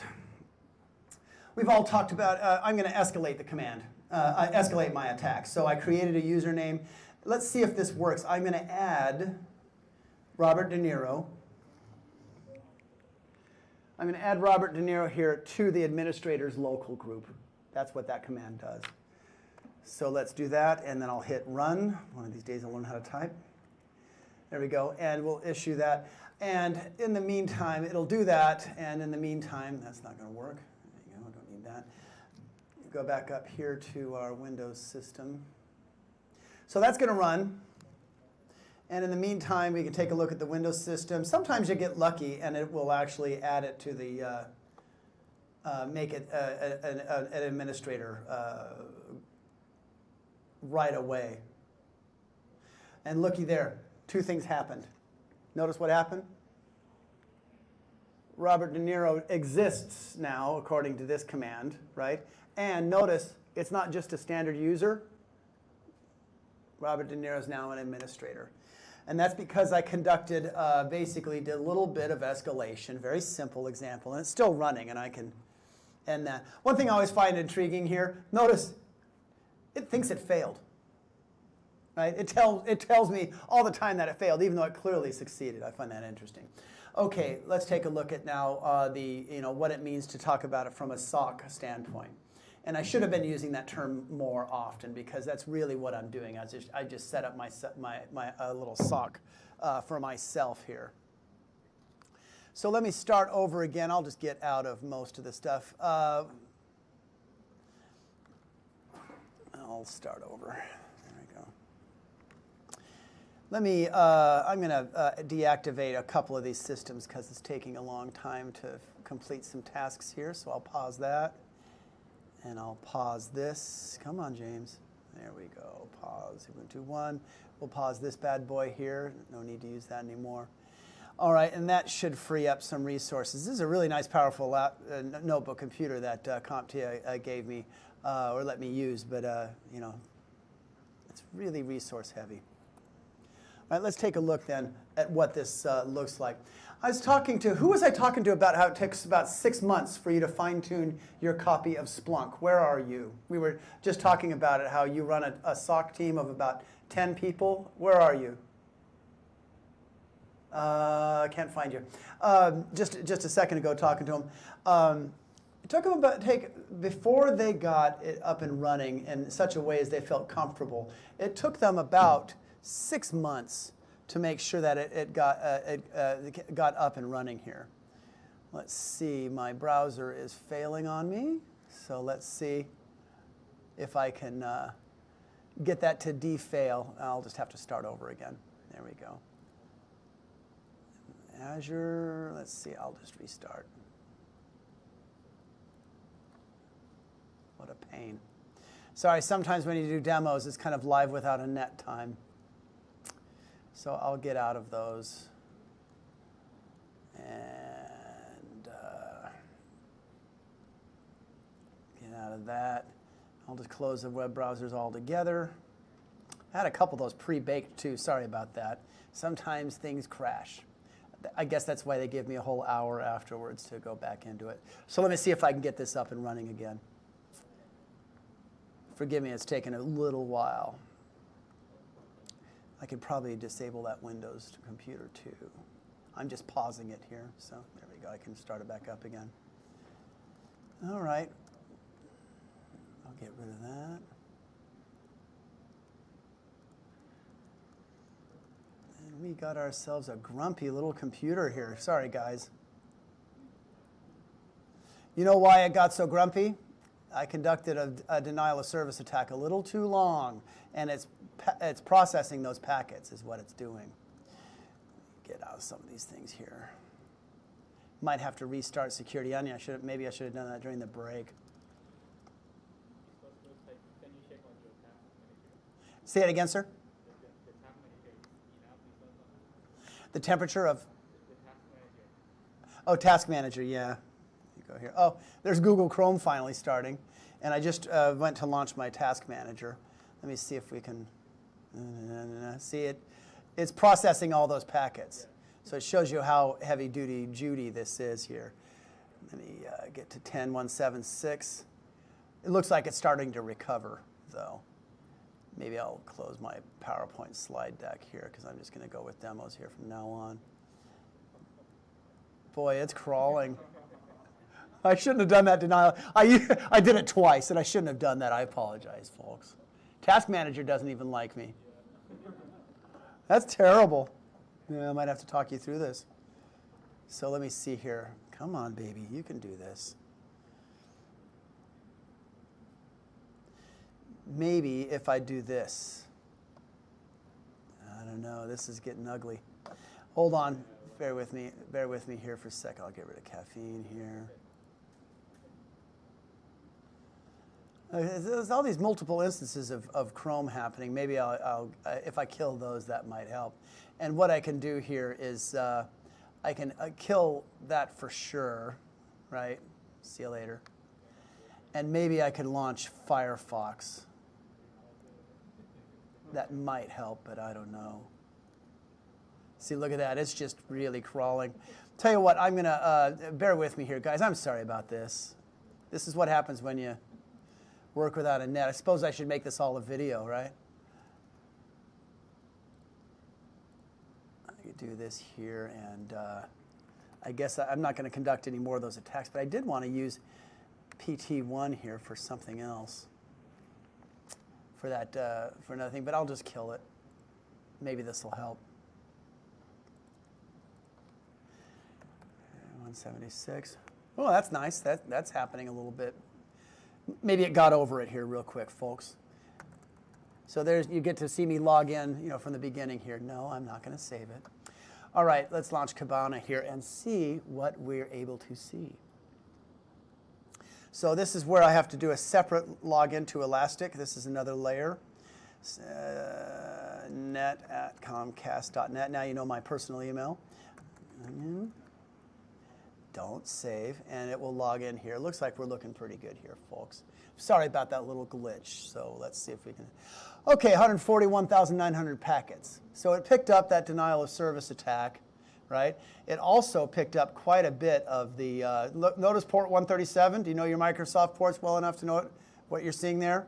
That's basically, it's picking up all of those different attacks there that I was conducting.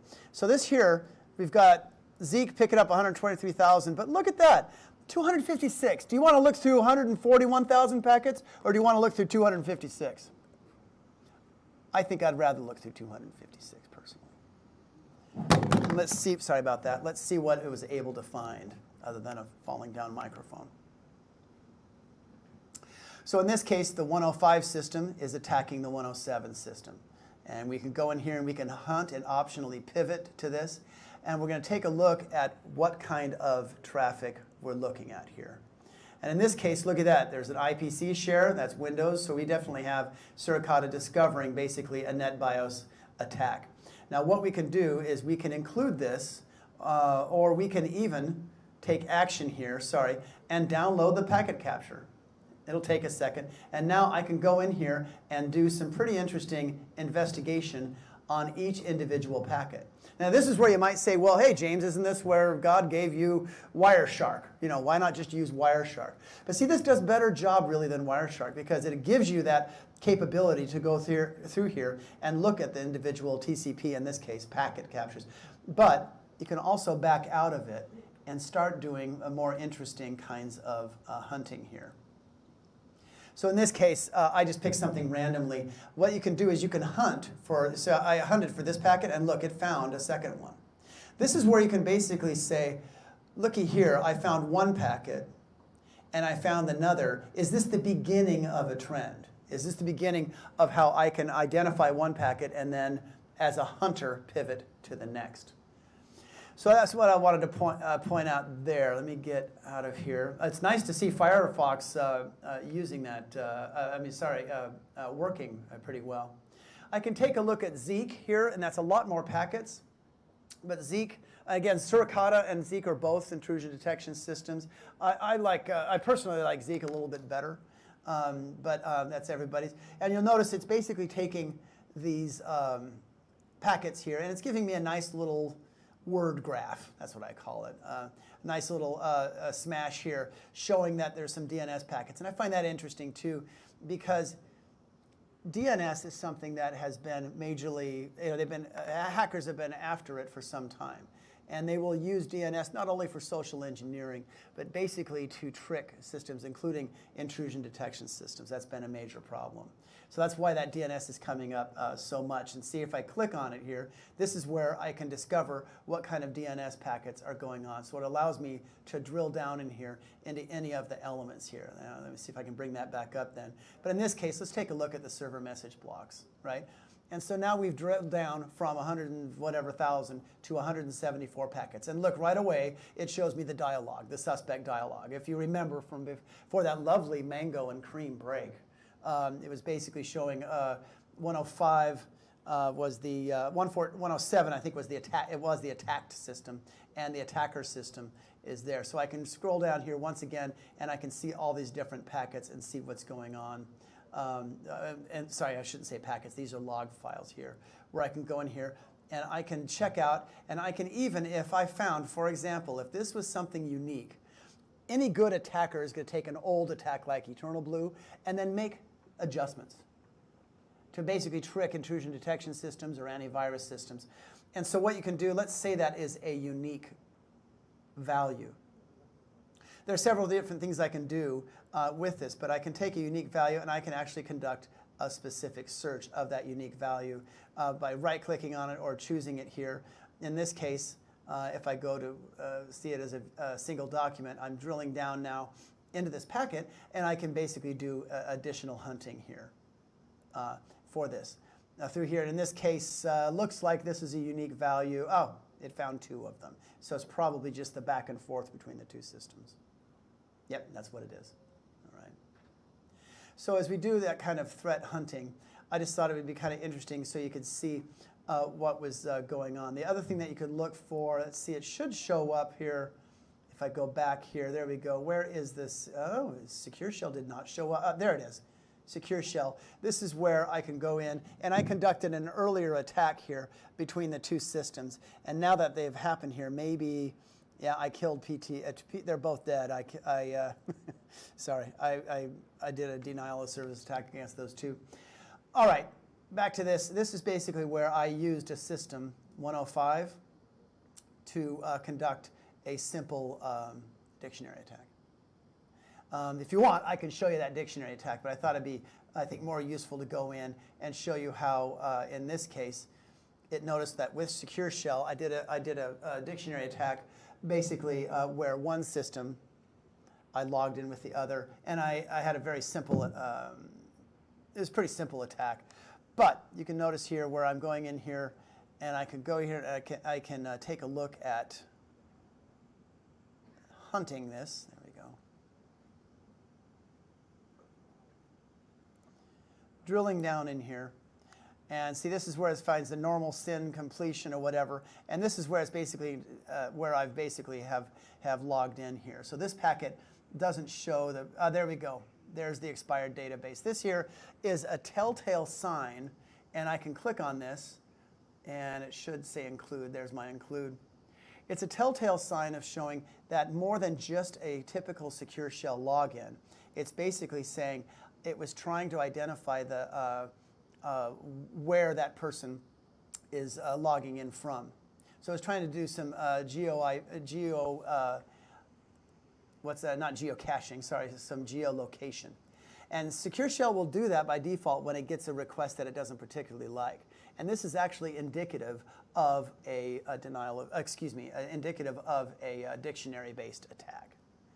And so this way, what you can do is you can go right deep into these packets and do some, fairly interesting things. One thing that it will do by default is as you do these kinds of hunts, it will basically also grab packet captures if you want. So as you do these kinds of hunts, for example, you can go in here, click on the source IP, and I can grab the IP addresses for all of this. And then I've got my packet capturing tool, so I can go in and deal with each of those. Let me see if I can find the alert. And I think it will be from Zurikata. There we go. There's some severity there.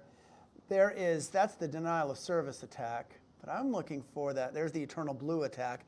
You'll notice, and it does a nice little packet, nice little overview of the what it considers. Security Onion considers high severity. There's your low severity and the medium severity there. I've never cared much about severity when it comes to looking through packets, through reports, I mean. To me, it seems a little silly to focus on that because what may seem to be a standard sort of account is actually an attack might actually be something where somebody's going after a specific account. So as I'm scrolling down here, there's once again, there's my Microsoft attack. There's the source, so this is the attacker, opened up effectively an ephemeral port, is what I call it, to attack port 445. So, and this is what this one here is noticing here. There's the eternal blue attack, and it's noticing that and it looks like Suricata picked this up this time. Sometimes Zeek will pick it up. Other things that we can look for in regards to that, I don't know about DHCP. I didn't think that was a particular attack. I find that interesting. I was going to say, there's hardly any DHCP happening here. I'm curious, did somebody get into my virtual machines here and start hacking my DHCP without me realizing it? You know, it's just a standard 67, 68 DHCP exchange. I don't know why that's even there. So let me go back out of that and get back into 22 and see if we can find evidence of that particular attack here. There we go. I'm going to go to alert. And Suricata then did, in fact, pick it up right there, okay? Which to me makes a lot of sense. And there's an attempted administrator privilege gain. Let's check that out and see if that's me logging in as secure shell or if that's the eternal blue attack. It's probably the eternal blue attack in this case. So you can see with the port 445, that's what we're identifying. And we can go in and take a deeper look into that and see what 105's been doing. Now, I've been focusing on all of these attacks for the last 24 hours. So here are what this system happens to be thinking are some attacks happening, and it really thinks the SMB is the major attack vector, which is, frankly, that's what I've conducted the most of.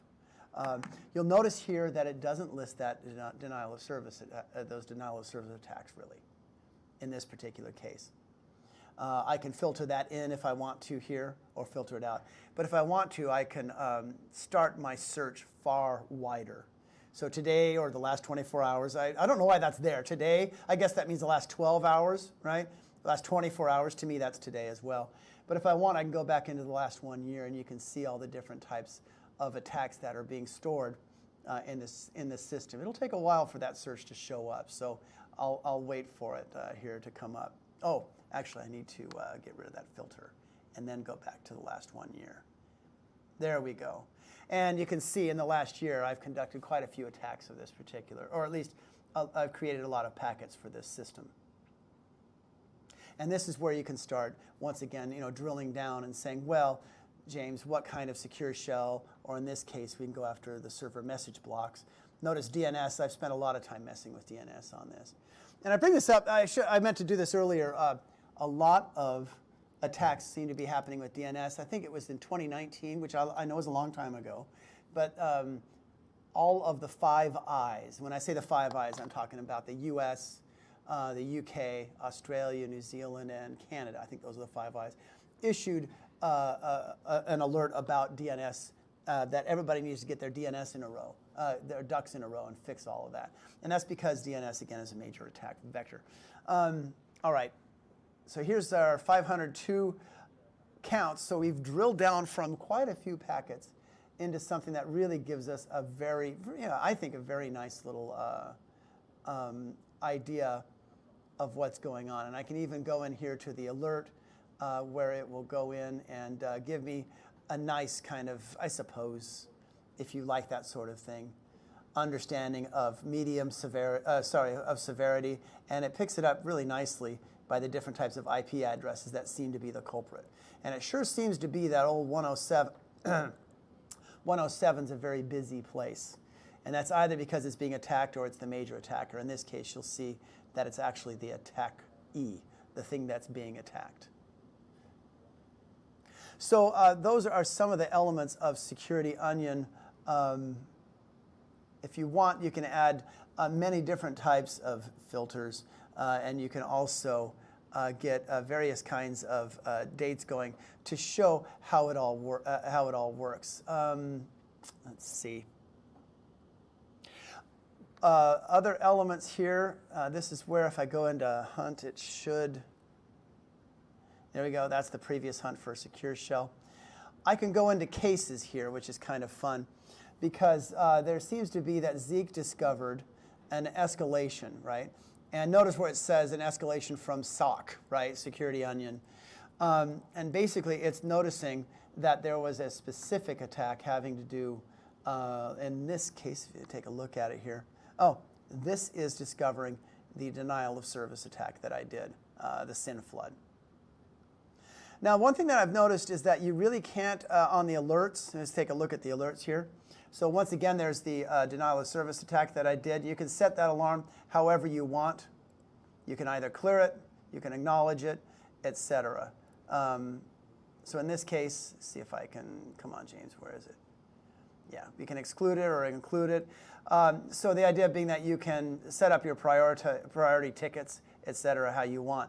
Notice that it really thinks that this Eternal Blue exploit is very important, which it is. But you can also acknowledge that there. So I can turn all of these red if I want, yellow if I want, and get rid of them as alerts. So there's your, effectively, your ticketing system. Let's see, we already did downloads. I guess I could show you the grid real quick. This is just showing that the instance that's happening. It's been running the last 17 hours without a crash.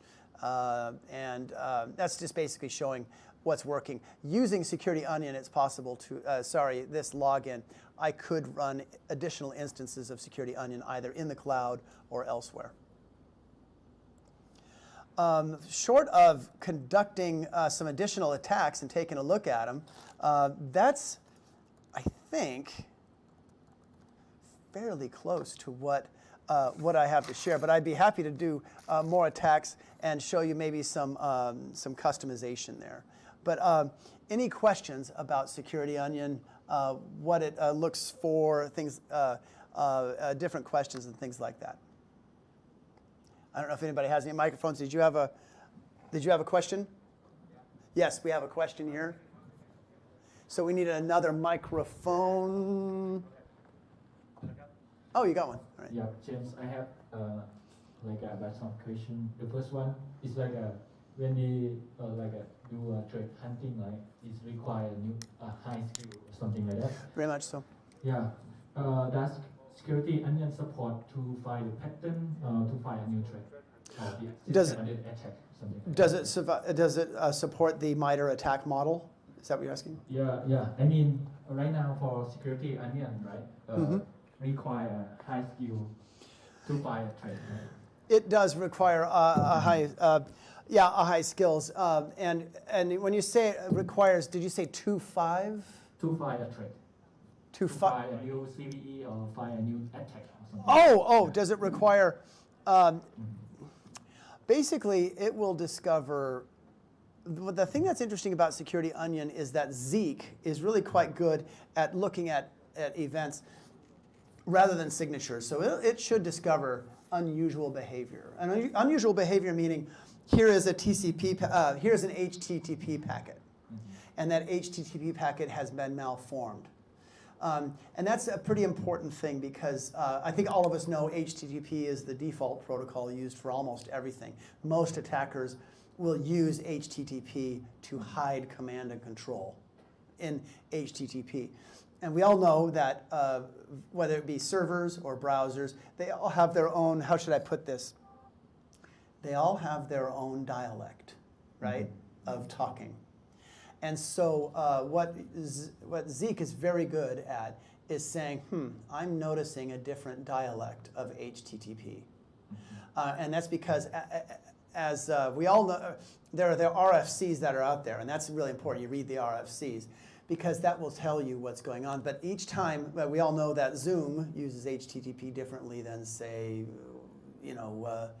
GoToMeeting or whatever. And so my answer to that is that Zeek is very, very sensitive to understanding those different elements of HTTP. There's one thing I could bring up is in one of my systems here, if you take a look at the Zeek logs for a particular attack, and you can see how that HTTP looks. I don't know if that was the question that you answered them.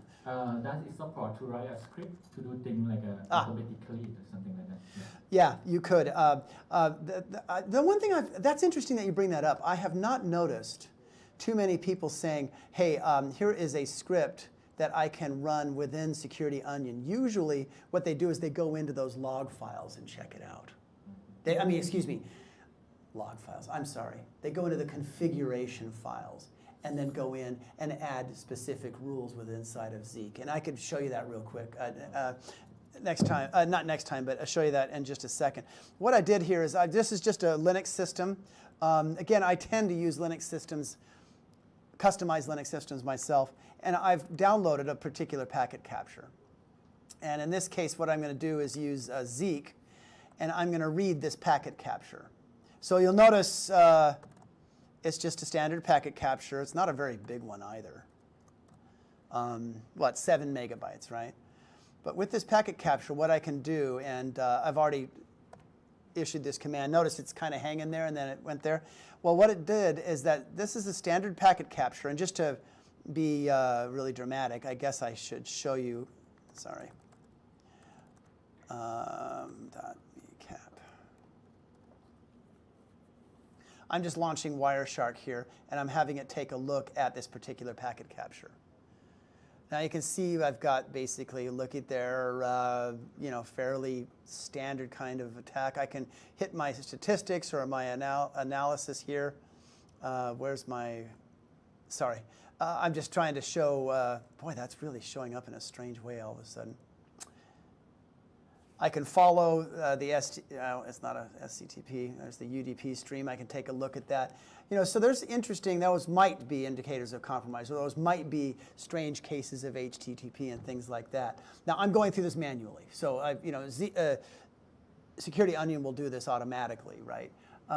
So you can do statistics. You can basically do kind of an endpoint analysis and see what's going on. That's fine. But what Zeek can do, it's really nice, is that by running this command, it does more than just shows packet captures. It creates all of these different log files. Okay, so Zeek runs that packet capture and then creates all those log files, including the connection log. And so basically what I'm doing here, I'm taking you back from Security Onion into these old ugly log files. But what it's doing is it's basically saying, I guess I should find a way to resize this here. But basically what it's doing, there we go, that's a little better. That's so small, can you see that? Basically what it's doing here is if you go in here, it starts, wow, I know that's awfully small, but here's the timestamp, right? Here's basically a string, and here's the IP address, and you go a little bit bigger so I can map this up. There we go, I think we're getting there. No, we're not really. Oh well, so there's the IP address, here's the port. So basically using this, I can go in here and check out and try to find out what exactly is happening here. And with these log files, there's so many of them. The one that I really like to take a look at here is the weird.log file. And let me see if I can find that. And I know Zeek calls it weird. In other words, it just identifies, what it thinks is weird traffic. And it's acting kind of weird here, because there we go. Can you see that a little bit better? This to me is interesting because half the time when Zeek sends something through all those layers of the onion all the way through to Kibana, it basically will use that log file, that weird.log file a lot. And notice it's discovering an RPC-based attack, and it's also using DNS, like I was kind of mentioning earlier, that it's a major issue. So with Zeek, reading those log files, I find it pretty interesting. And what, in this case, you're seeing is a particular packet capture analysis from a website called not Malware Bytes, but oh gosh, what's the name of it? Just a sec, let me do a quick search for it. Forgive me here.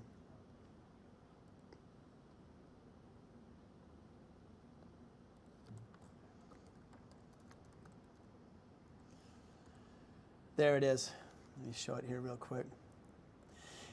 Maybe you already know this, and I'm just telling you something really obvious. But have you ever seen malwarebytes.com, malwaretrafficanalysis.com before? Raise your hands if anybody's seen it before. This is a website put together. Am I pushing the wrong thing? There we go. Put together by David Bianco and Brad Duncan. If you've ever heard of threat hunting before, that term, these are two of the folks that really helped coin that term. If you're really interested in priming Security Onion with attacks so that your teams can go, okay, let's investigate that attack and see what we really found. More sophisticated than just a denial of service or Eternal Blue, which is a buffer overflow, or the, what's it called, attack that I did earlier, the dictionary attack. Basically, it's a series of traffic analyze exercises, and all you have to do is you can click on, they've been doing it since 2013 all the way through this year. And it's basically a series of people who either conduct the attacks themselves and sniff them and then send them to you, or they're actually actual log files and packet captures from Security Onion and other tools of actual attacks. So you can go back in here and back in the day and find WannaCry, old attacks, or much more sophisticated, much newer attacks. If you don't know about this, there was a friend of mine who said, James, if you don't spend time on this every month, shame on you. All right? So I just want to say shame on you if you don't do it from now on as well. Guilt is a wonderful thing to share. So not only can you get these packet captures, like I just showed you, where you can run it through Zeek and then take a look and find out and conduct threat hunting or conduct analysis. But there are also pretty good blogs here. And these are the people who really defined security analytics. So there's the URL.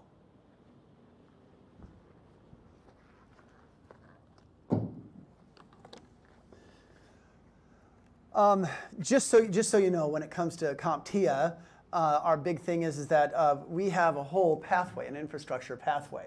We also have a cybersecurity pathway, and we have a data analytics pathway. What I've been profiling, or at least trying to profile, hopefully I did a good job using Security Onion, is very much the CYSA+. Some people call it CISA, I call it CYSA+. That's cybersecurity analyst, CYSA+. Also, I did a little bit of pen testing just to create the noise, but that's a big thing. Another thing I think you should take a look at when it comes to the maturity side of things is every year we put out the IT Industry Outlook. The 2023 is coming out. But this one is fairly new. It's still very current and very relevant, and it discusses many of the skills that people are looking for. Here is, if you're interested in connecting, I'd be happy to connect with you on LinkedIn, if you're interested. I don't know if you do LinkedIn. If you do, great. Join in. I'd be happy to make your acquaintance. Here is the URL for the slides. So you can use your phone. I'll be curious to see. It's been working. Every QR code I've been generating on this tour has been working. If this one doesn't work, I will be very disappointed. So let me know if it works.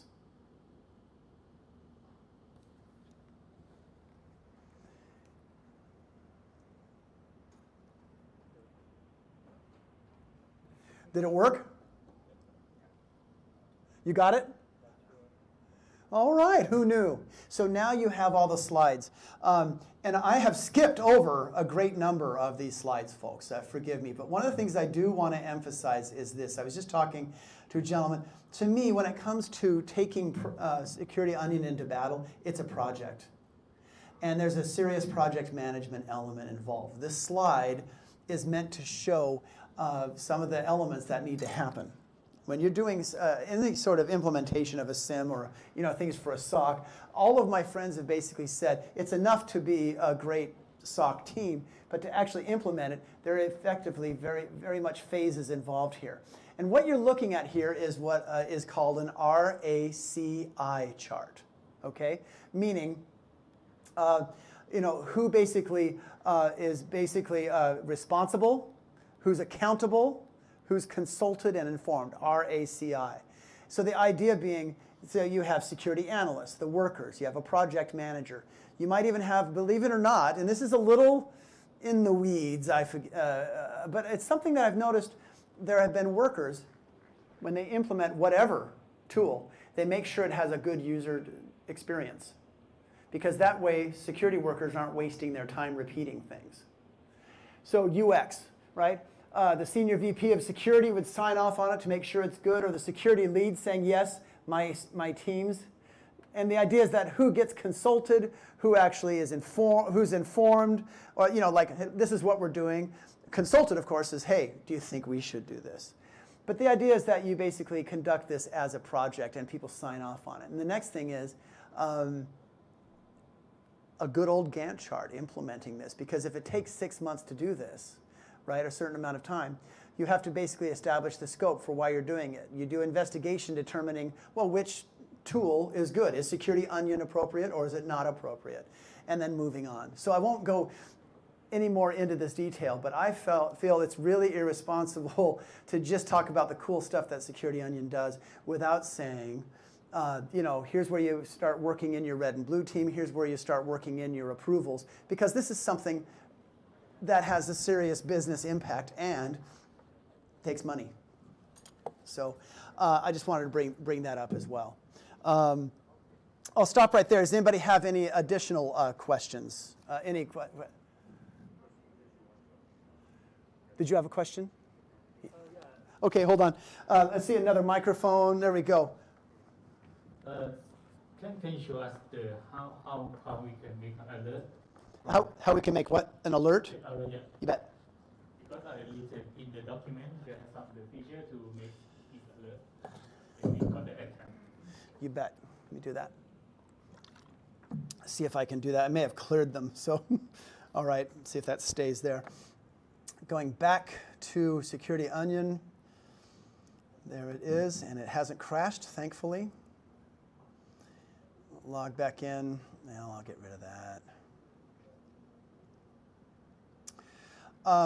Alert. Let's see, where is it? I'm in the wrong thing here. Well, we could always.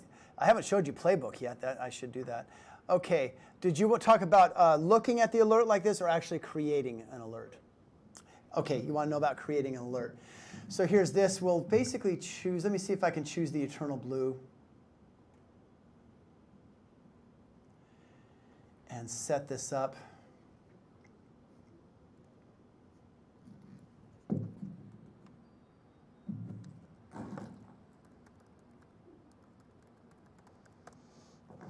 Okay, hold on. Here we go. All right, and I can create a visualization of this.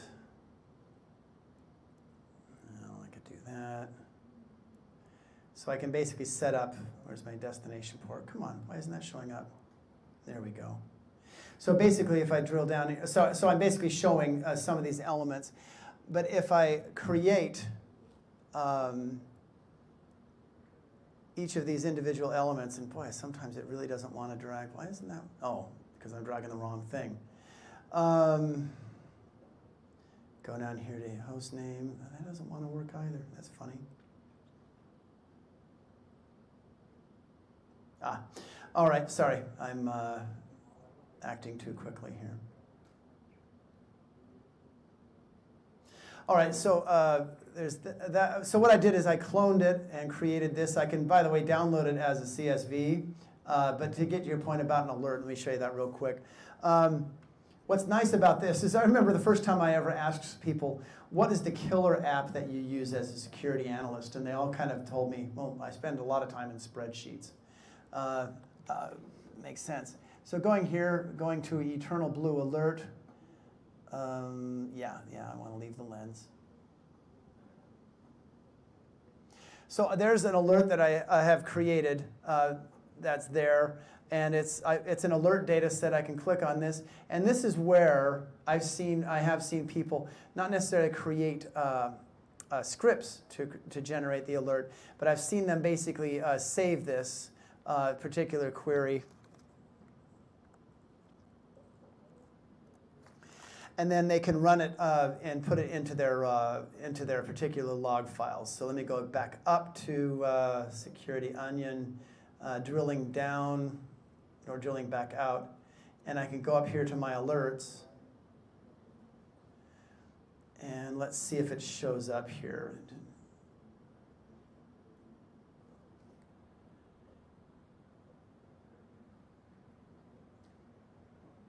There's Spam House. There it is. That's the alert that I created, except I did set it at low when I first did it. I left it at the default. So that's a real quick overview of how an alert is set up. The other thing that you can do is as you go in here, you can set up additional alerts and reset it so that you can go in here and set it as an unacknowledged alert, and you could basically set that here, escalate it to a new case. There's another way to do it. Oh, why did that fail? That should go to a new case there. Looks like I crashed something, because that should go up and escalate it and become an alert and become a red alert, and there you have an alert. That's one way to do it. There's more than one way to do it here with that. Maybe if I started over, that might help.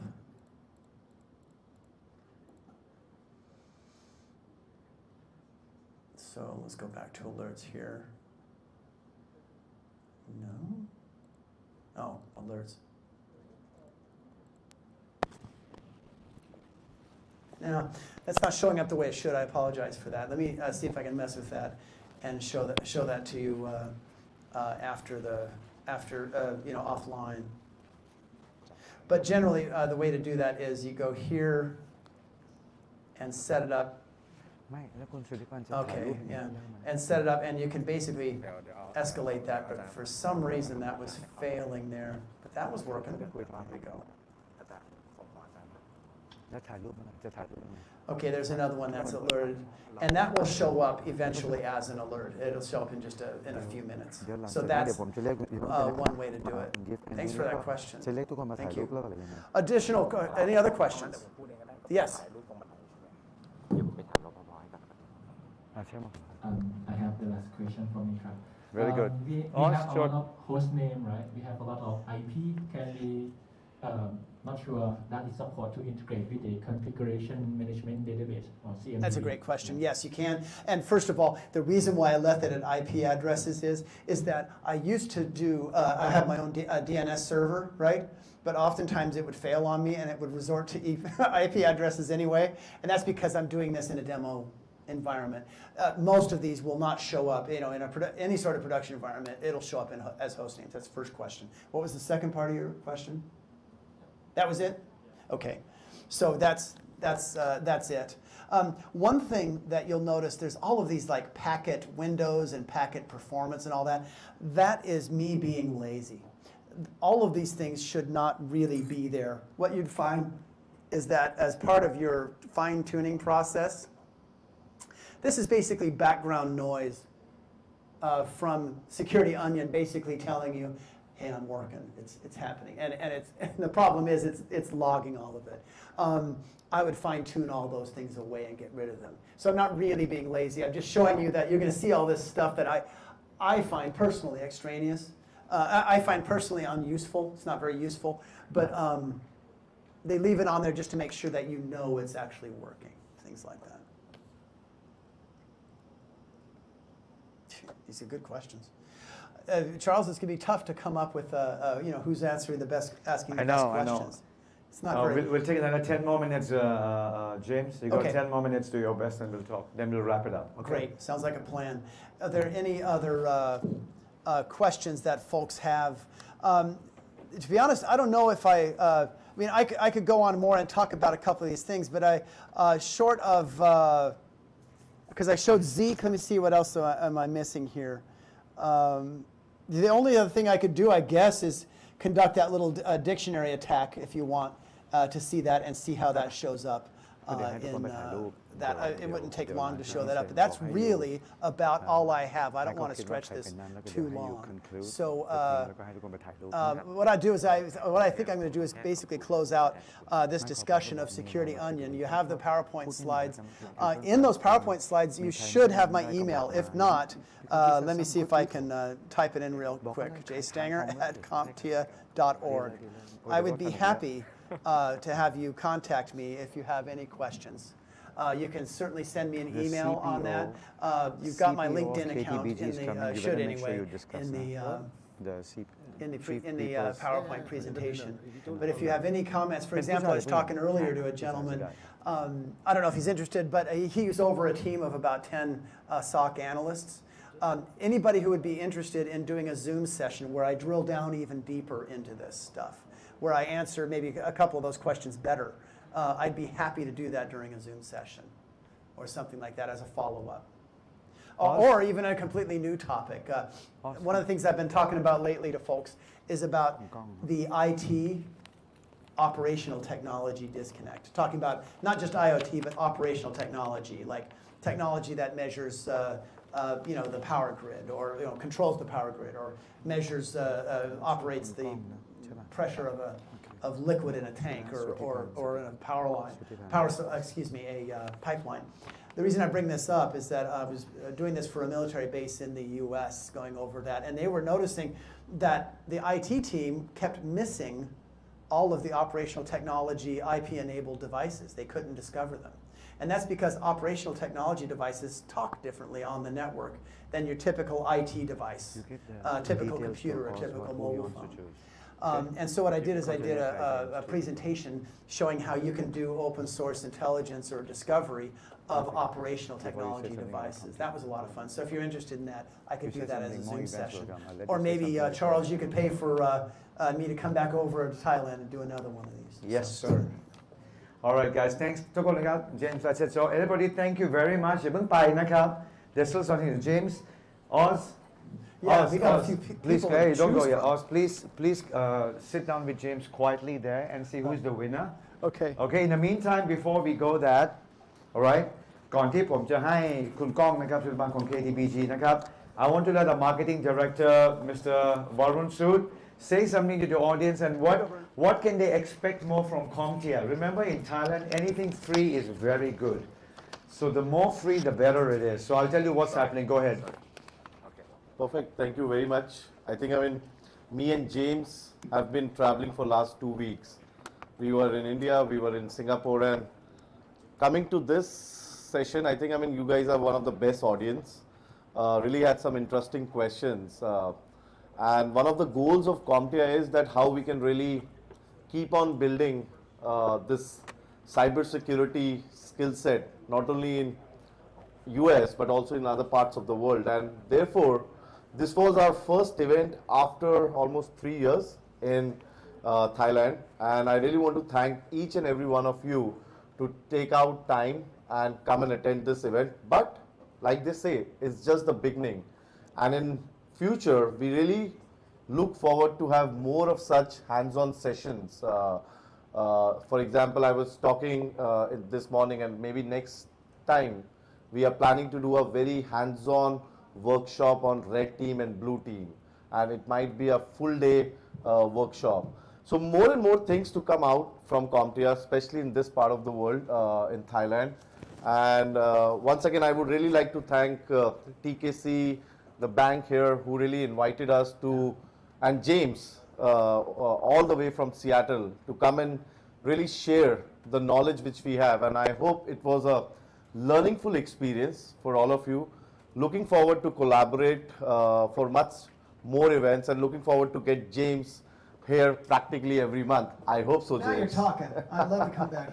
All right. But thank you, Charles. Thank you to everyone. And really, it's been a great experience for us to have this session with all of you. Thank you very much. Okay, thanks ขอบคุณครับ Let's please clap there. Thanks for appreciate that.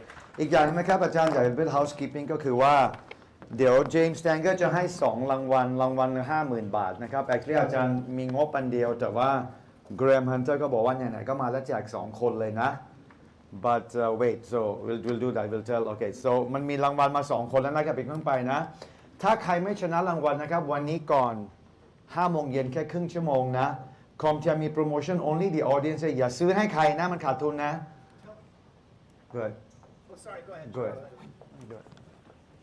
We want to give 3. Okay. Huh? We just want to give 3. All right. We're being James. large-hearted. Okay, James บอกแจกเป็น 350,000 It's my budget, man. I'm approving it. Go ahead. Okay. Oh, he's approving. Oh.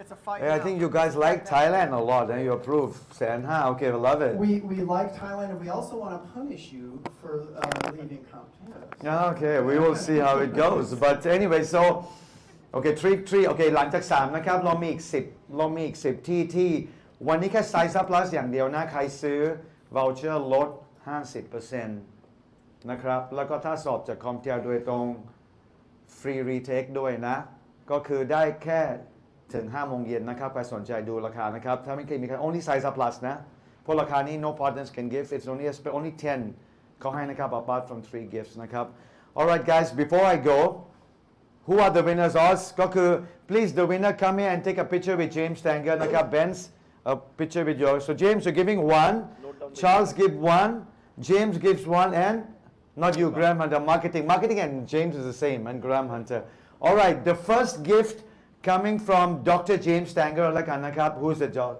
Oz ครับผมผู้ที่ได้รางวัลฮะขอเรียนเชิญคุณรัฐพลครับผม Hey give him a round of applause yes มีนะจดชื่อด้วยนะเดี๋ยวอาจารย์ลืมชอบแจกฟรีลืมเลยแล้วเดี๋ยวให้อีเมลเบอร์ดูนะ Good questions. I felt bad just choosing one. But thank you. Balloon just let him take a picture มาเดี๋ยวถ่ายรูปหน่อยครับ No let's take a picture approve yeah Balloon you can stand there also man In fact, let me stand there as well, man. It's my gift. It's my budget. Yeah. Wait. Just let me take out the shirt so I'll be more CompTIA. Thank you. You. Okay. 1, 2, 3. One more. 1, 2, 3.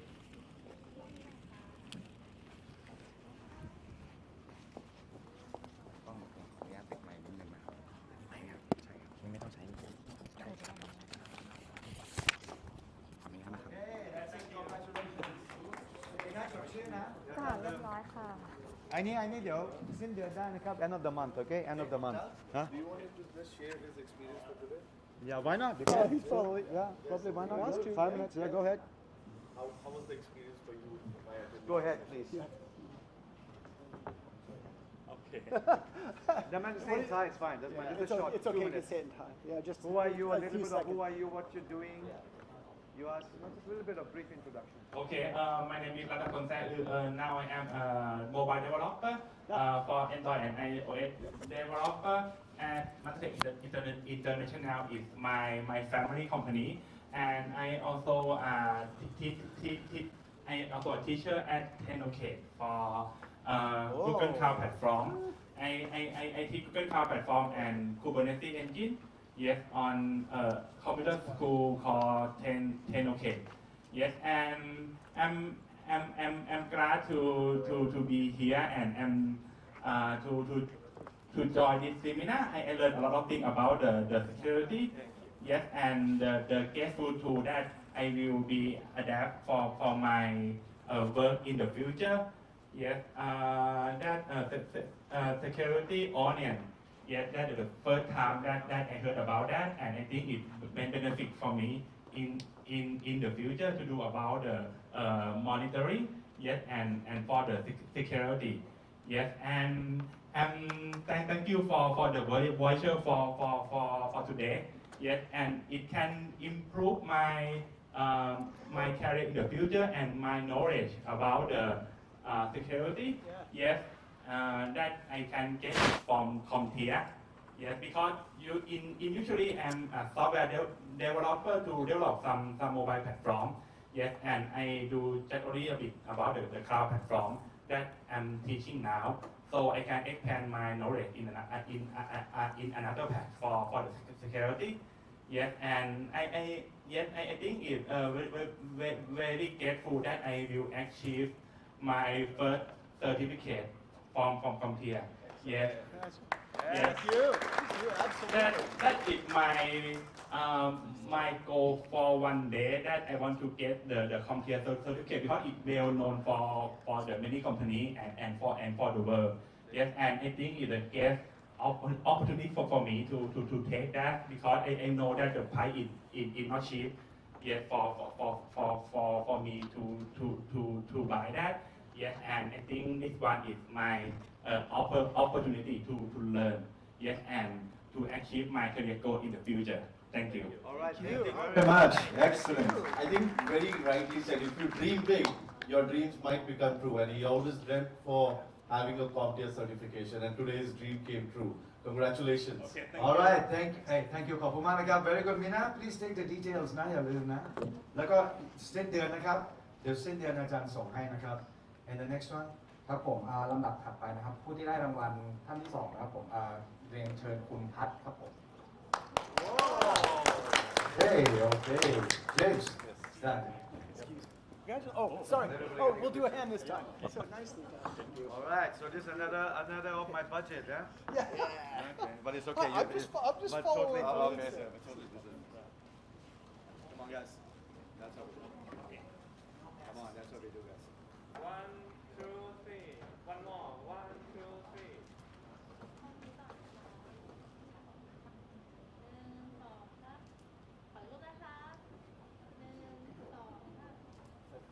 All right, thank you. Congratulations. Say a bit, who are you? Your experience Who are about you? this workshop What's today. happening? That's it. Hello guys, I'm Pat. Right now I'm DevSecOps engineer. I'm very grateful to join this session. I think I learned a lot because I want to learn about security. Right now I'm like a newbie. I want to join the security in the future. Maybe I will take the pen test plus, right? Right, Next right. year. Yeah. Thank you. Thank you. You know what? Since you won the thing, if you want to change Sizer to pen test, I'll change it for you. You want a pen test? Yes, fine. Okay. Okay. So Mina, he takes a pen test. All right, that guy's a Sizer pen test. Mina เปลี่ยนให้เป็น pen test นะหรือว่าถ้าพัดอยากจะเปลี่ยนเป็น pen test มันแพงกว่านะครับแพงกว่านะแพงกว่า All right, guys. Before นะครับ one more housekeeping นะครับอย่าลืมนะครับพนักงาน CompTIA อุตสาหทำเป็น QR code เหมือน CompTIA CTT Plus เนาะ that อย่าลืมนะครับ reply back within 15 days นะครับงั้นโอเคอย่าลืมนะครับ I'll give that before they go right so อย่าลืมนะครับ within 15 days ตอบนี้มานะครับ and your name will be there might be if I'm generous I give another lucky draw all the time okay all right guys last one ครับผมผู้ชนะรางวัลนะครับลำดับสุดท้ายครับผมขอเรียนเชิญคุณธนพลครับผม Oh, yeah. So many good questions.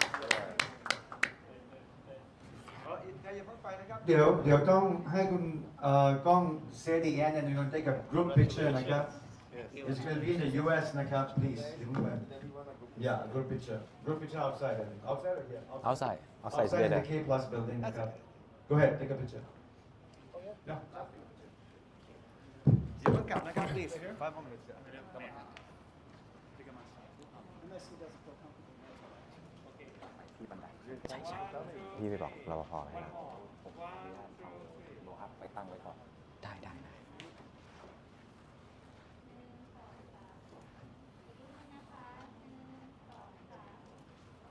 Thank you. All right, thank you. Come on, 2 minutes words before we go.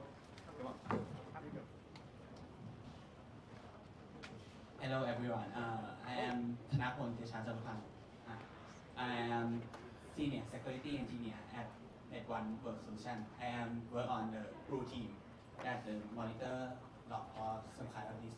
And I am glad to join this session seminar of the CompTIA. I also participate on the KBTG bootcamp and get for this attendance to this meeting. Yeah. Yeah. Thank you. Thank you ขอบคุณครับ Last but not least นะครับ this event will not happen without this campus because กับคุณก้องนะครับ KBDG นะครับ Assistant Managing Director นะครับตบมือหน่อยนะครับ please say some last thing นะครับ thank you สวัสดีครับ สวัสดีครับ First of all I would like to say thank you for Dr. James for this contribution your times and your experiences for us today it's really opened my mind or opened my eyes to with secure onion นะครับ Dr. James ครับ please accept our sincere appreciation from us นะครับทุกคนครับ hey guys please give him big hands and long clap for him ครับก็ขอบคุณมากนะครับขอบคุณทุกคนที่มาจอยแล้วก็ประเด็นถัดไปวันนี้เดี๋ยวจะจบเซสชันนี้จะขอเรียนเชิญนะครับไปถ่ายรูปหมู่ตรงตึกตรงด้านหน้านะครับ K Plus Building นะครับต้องบอกว่า KBTG เนี่ยเป็นเทคโนโลยีคอมพานีของกสิกรนะครับเรามี IT people เนี่ยตอนนี้ 1,800 คนแล้วที่เป็น IT ของ K-Bank นะครับเราต้องการคนเพิ่มอีกประมาณ1,000นะครับต้องการคนเพิ่มอีกเป็นพันเลยใครรู้จักนะครับใครรู้จักเพื่อนนะครับสนใจงานเทคโนโลยีนะมีหลายด้านมาก Security ก็รับอีกเป็นร้อยนะครับเราต้องการคนเยอะจริงๆนะครับฉะนั้นถ้ามีคนสนใจงานของ KBTG นะครับ recommend มาดูที่ Facebook KBTG ได้นะครับแชทมาที่ Facebook เลยเดี๋ยวเขาจะส่งต่อมาเองนะครับอันนี้ประเด็นที่สำคัญอันที่2นะครับตึก K Plus ของเรานะครับที่เรามาอยู่ตรงนี้เนี่ยจริงๆมันมีโซนที่เป็นสเตเดียมชั้นบนด้วยนะครับเราหวังว่าจะจัด Event Contribution Knowledge Base อย่างเงี้ยนะครับบ่อยๆนะครับแล้วก็ตึก K Plus เนี่ยจริงๆถ้าด้านในเนี่ยจริงๆทั้งตึกเนี่ยตรงนี้ได้ Winning Design Award ของ Global Design Award HKDA โดยปีที่แล้วฉะนั้นอยากจะเชิญไปถ่ายรูปด้วยกันตรงตึก K Plus ตรงนี้เป็นที่ระลึกแล้วโดยเฉพาะ Mobile Banking นะ K Plus ตอนนี้คนใช้ที่ Active หรือการลงทะเบียนเราเนี่ย18 ล้านคนแล้วนะครับเป็น Mobile App ที่คนใช้เยอะจริงๆนะครับก็ต้องบอกว่าเป็นความภาคภูมิใจของเรานะทั้งตึกนี้ทั้งยี่ห้อนี้เรียนเชิญไปถ่ายรูปด้วยกันนะครับแล้วก็ถ้ารู้จักคนจะสมัครงานเรียนเชิญส่ง CV มาได้นะครับผ่านทาง Facebook นะครับแล้วก็อีกชิ้นหนึ่งนะครับต้องขอบคุณจริงๆทีมงานนะครับขออีกครั้งหนึ่งนะครับต้องบอกว่ากว่าจะมาเป็นงานอีเวนต์นี้ได้เนี่ยทีมงานมาดูงานนะทีมงานมาดูหน้างานเตรียมอินฟราสตรัคเจอร์แล้วก็โดยเฉพาะของ TKC เนี่ยเราต้องบอกว่าตอนแรกตึกนี้เป็นตึกค่อนข้างใหม่นะครับเน็ตเวิร์กเรายังไม่มีไวเลสหรือเน็ตเวิร์กให้คนข้างนอกใช้ได้เร็วขนาดนี้เหลือเชื่อมาก TKC นะครับทีมงานเนี่ยมาบิวนะครับดึงเน็ตเวิร์กดึงไวเลส 5G เนี่ยมาให้เราใช้ได้ตรงนี้ขอบคุณขอ Big Craft นะครับลองแฮนด์อีกทีให้ TKC ด้วย Thank you very much TKC ครับ Thank you รวมถึงสตาฟด้วยก็ครับผมเดี๋ยวเชิญนะครับทีมงาน CompTIA ครับพาไปนะครับอย่าให้ใครหนีนะน้องตื่นหน่อยทุกคน everybody ถ่ายรูปด้วยกันนะ please what gift oh it's over there no we can take a picture